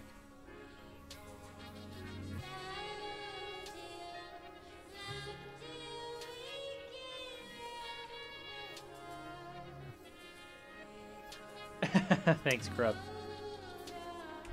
Thanks, man. And Tormods, thank you very much for the shipping information. If you can also give us your real name, that actually helps. So just give us your first and last name in there so that we can make sure that we... sometimes shipping things happen. It's weird with out legal names. It sometimes works, could work, should work, but sometimes it doesn't. Yeah. So we don't want to ship it and have like your grandmama go through the mail and just go like, who is this? And then just toss it. And just for everyone's peace of mind, we're not going to send you any like hate mail. We're not going to sign you up for any like crazy mailing thing. This is just to make sure that we can properly ship your card. And Tormeds, to answer your question, check out our stream description because we are the dive bar of EDH. We play filthy, drunken, casual Commander content every Saturday. Every Saturday, we usually start 5, 6, 7. Saturday, we're Pacific time, so like I don't know what time it is where you are, but it's 12 in the morning where we are. Yep. So we should probably end this soon. It's a work day. Yeah. And we typically go 4-player. In real life, we do not do none of this MTGO shit. Go ahead and give them the 4-up. I know we got shit up on the... But this is our layout. This is our 4-player layout. We're in person. We got stuff going on here. Yeah, so this is the stream for EDH. I don't care what anyone else says. I don't care what else you've seen. This is the place. Well, Corrupt, now you can go to bed sooner. Nothing wrong with getting real sleep. Right? Nothing wrong with that. And just so you know, those tabs actually, there's life totals that fill in here as well, but we don't have the iPads on because we're just doing a single face. But this is our normal setup and layout. It's really fun to watch. All of these are in life. Like we're all like I can reach over, sit bro. And so all of these are just. This is 4 face cams, 4 playfield cams, 4 mics. This shit's dedicated. That's We're right. dedicated. That's right. And we even respond to you. Yeah. This is all live. There's no post-production that we do here on stream. This is all In fact, live. post-production would be way too difficult. Oh my god. I don't even want to think about that right now. Going through our streams and just like capturing content is difficult. Yeah. Yeah, it's something that our producer Brendan, who's just working that, he's putting a crazy amount of work into this, out of his own time and money, just to get us to where we are. Yeah, You and fucking built this table, dude. Yeah, I did. It's kind of crazy. It's 2 3/4 inch birch ply. He wants to pick your brain and see our hardware and setup. I think we have a description somewhere. I have not put the full description up. I think Matt did on a Reddit post somewhere. Oh, okay. Well, so that might have been before it was updated. Yeah, that I think was in the old house. The hardware that we have now is we have 3 condenser mics and then I'm on an SM7B. We've got 4 articulating arms, 5 monitors, 4 PTZ cameras, Scarlett i18i, which is a 18 microphone controller running into a stream machine that is got like a wicked setup on it to run all the monitors and shit. And yeah, it's 1, 2, 3, 4, 5. I'm looking at 5 right now, but Jesus Christ. Yeah. So it's a wild setup. Hopefully you join us every Saturday. The people who are participating on stream, I don't even know how they're here right now. They're normally here on Saturday, like at midnight. These are some of our fans. These are kind of our family. So you're getting a sense of what a Saturday is, but Saturday's way more chaotic because we drink. We stream for sloppy. like 8 hours on we Saturday. stream for 8 hours, and by like 2 in the morning, we're just fucking busted. Yeah, it's pretty funny to watch too. Yeah. There are definitely misplays at that time. But we're some funny dudes. Yeah, and the conversation is definitely not under 18-ish. We do get a little. I hope you're 18. Yeah. And then he clicked the button. You click the button, but like we're adults here. We talk like adults. Well, thank you. hopefully you can make something this amazing, because like we're surprised. We haven't really seen this type of... I am 29 as well. We haven't seen this type of content before us. Other people do a one camera setup, a one microphone setup. Like, get the fuck out of here. Jeff is crazy. Not going to be this weekend. I think he's taking... Birthday. It's his birthday this upcoming weekend. So maybe I shouldn't have said that on stream, but it's Thursday. Whatever. We are going to probably be streaming late because we'll probably be at the party for a while. But we will try and do something because we do commit to every Saturday. So we are probably going to do something. I know Fubsy will be here. I know Taylor will be here. Sam and Cal are coming. Wasn't there someone with Taylor? Fubsy is coming with Taylor. Friend? Yeah. Okay. Yeah, so we'll have 4 guests for sure, and if anything, I'll run back here to get everything set up to start streaming and whatnot. So we will be streaming. So yeah. Is everyone else going to that party? I think so. Yeah. Oh, okay. I think the idea is a couple of us are gonna go, hang out, say happy birthday, and then probably like around 7-ish, we'll try and book it back here to start streaming. Sweet. Yeah. So it's a wicked setup.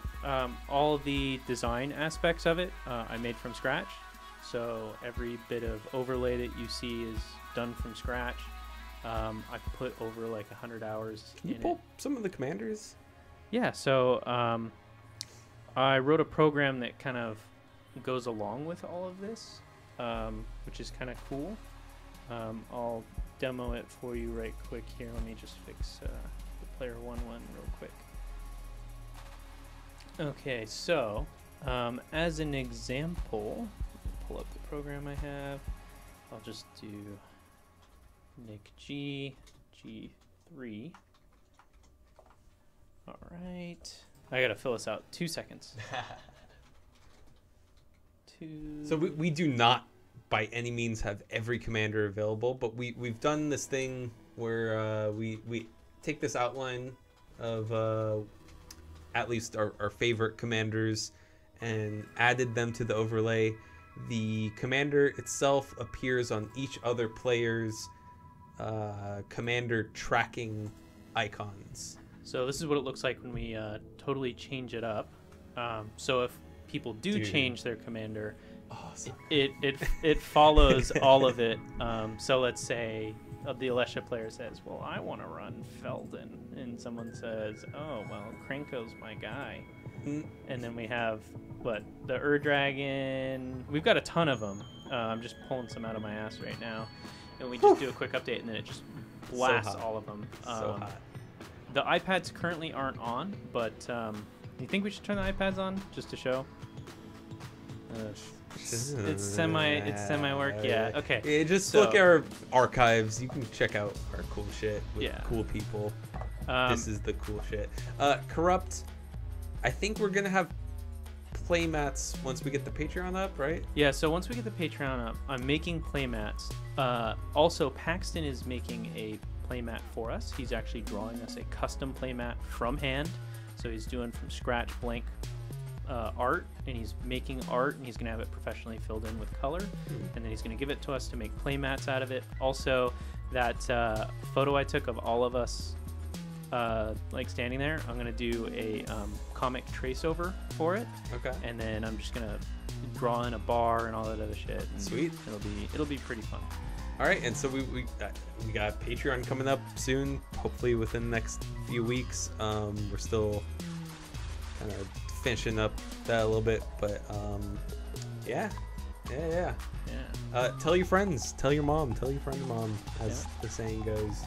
We even have a 3-player view in case we're down a player. If you want to see absolute absurdity, we celebrated 2 years a few weeks back by doing a 24-hour stream. That 24-hour stream was bonkers. So maybe check that out. We just made that live a few days ago. Yep. So go on YouTube and check us out. Beyond that, I think we're out. Yeah. So let's wrap this shit up. Let's run that sick intro-outro. Which you made. Yep. frame by frame, custom outro. Brutal 300 frames. Tormans, thank you for joining us. Thank you for joining our family. It seems like we hope to see you at the table. That's right. All right. Well, thank you very much, everyone. We are MTG Lexicon, the dive bar of EDH. We're here for your filthy, casual command your content. It's not today. Tonight was a deck tech. That's right. We're probably going to be doing this every Thursday. Hopefully not as late. Start a little bit earlier and wrap up a little bit earlier too. Right. I'm Brandon, aka the producer. This is Nick G3. Y'all have a good night. See ya.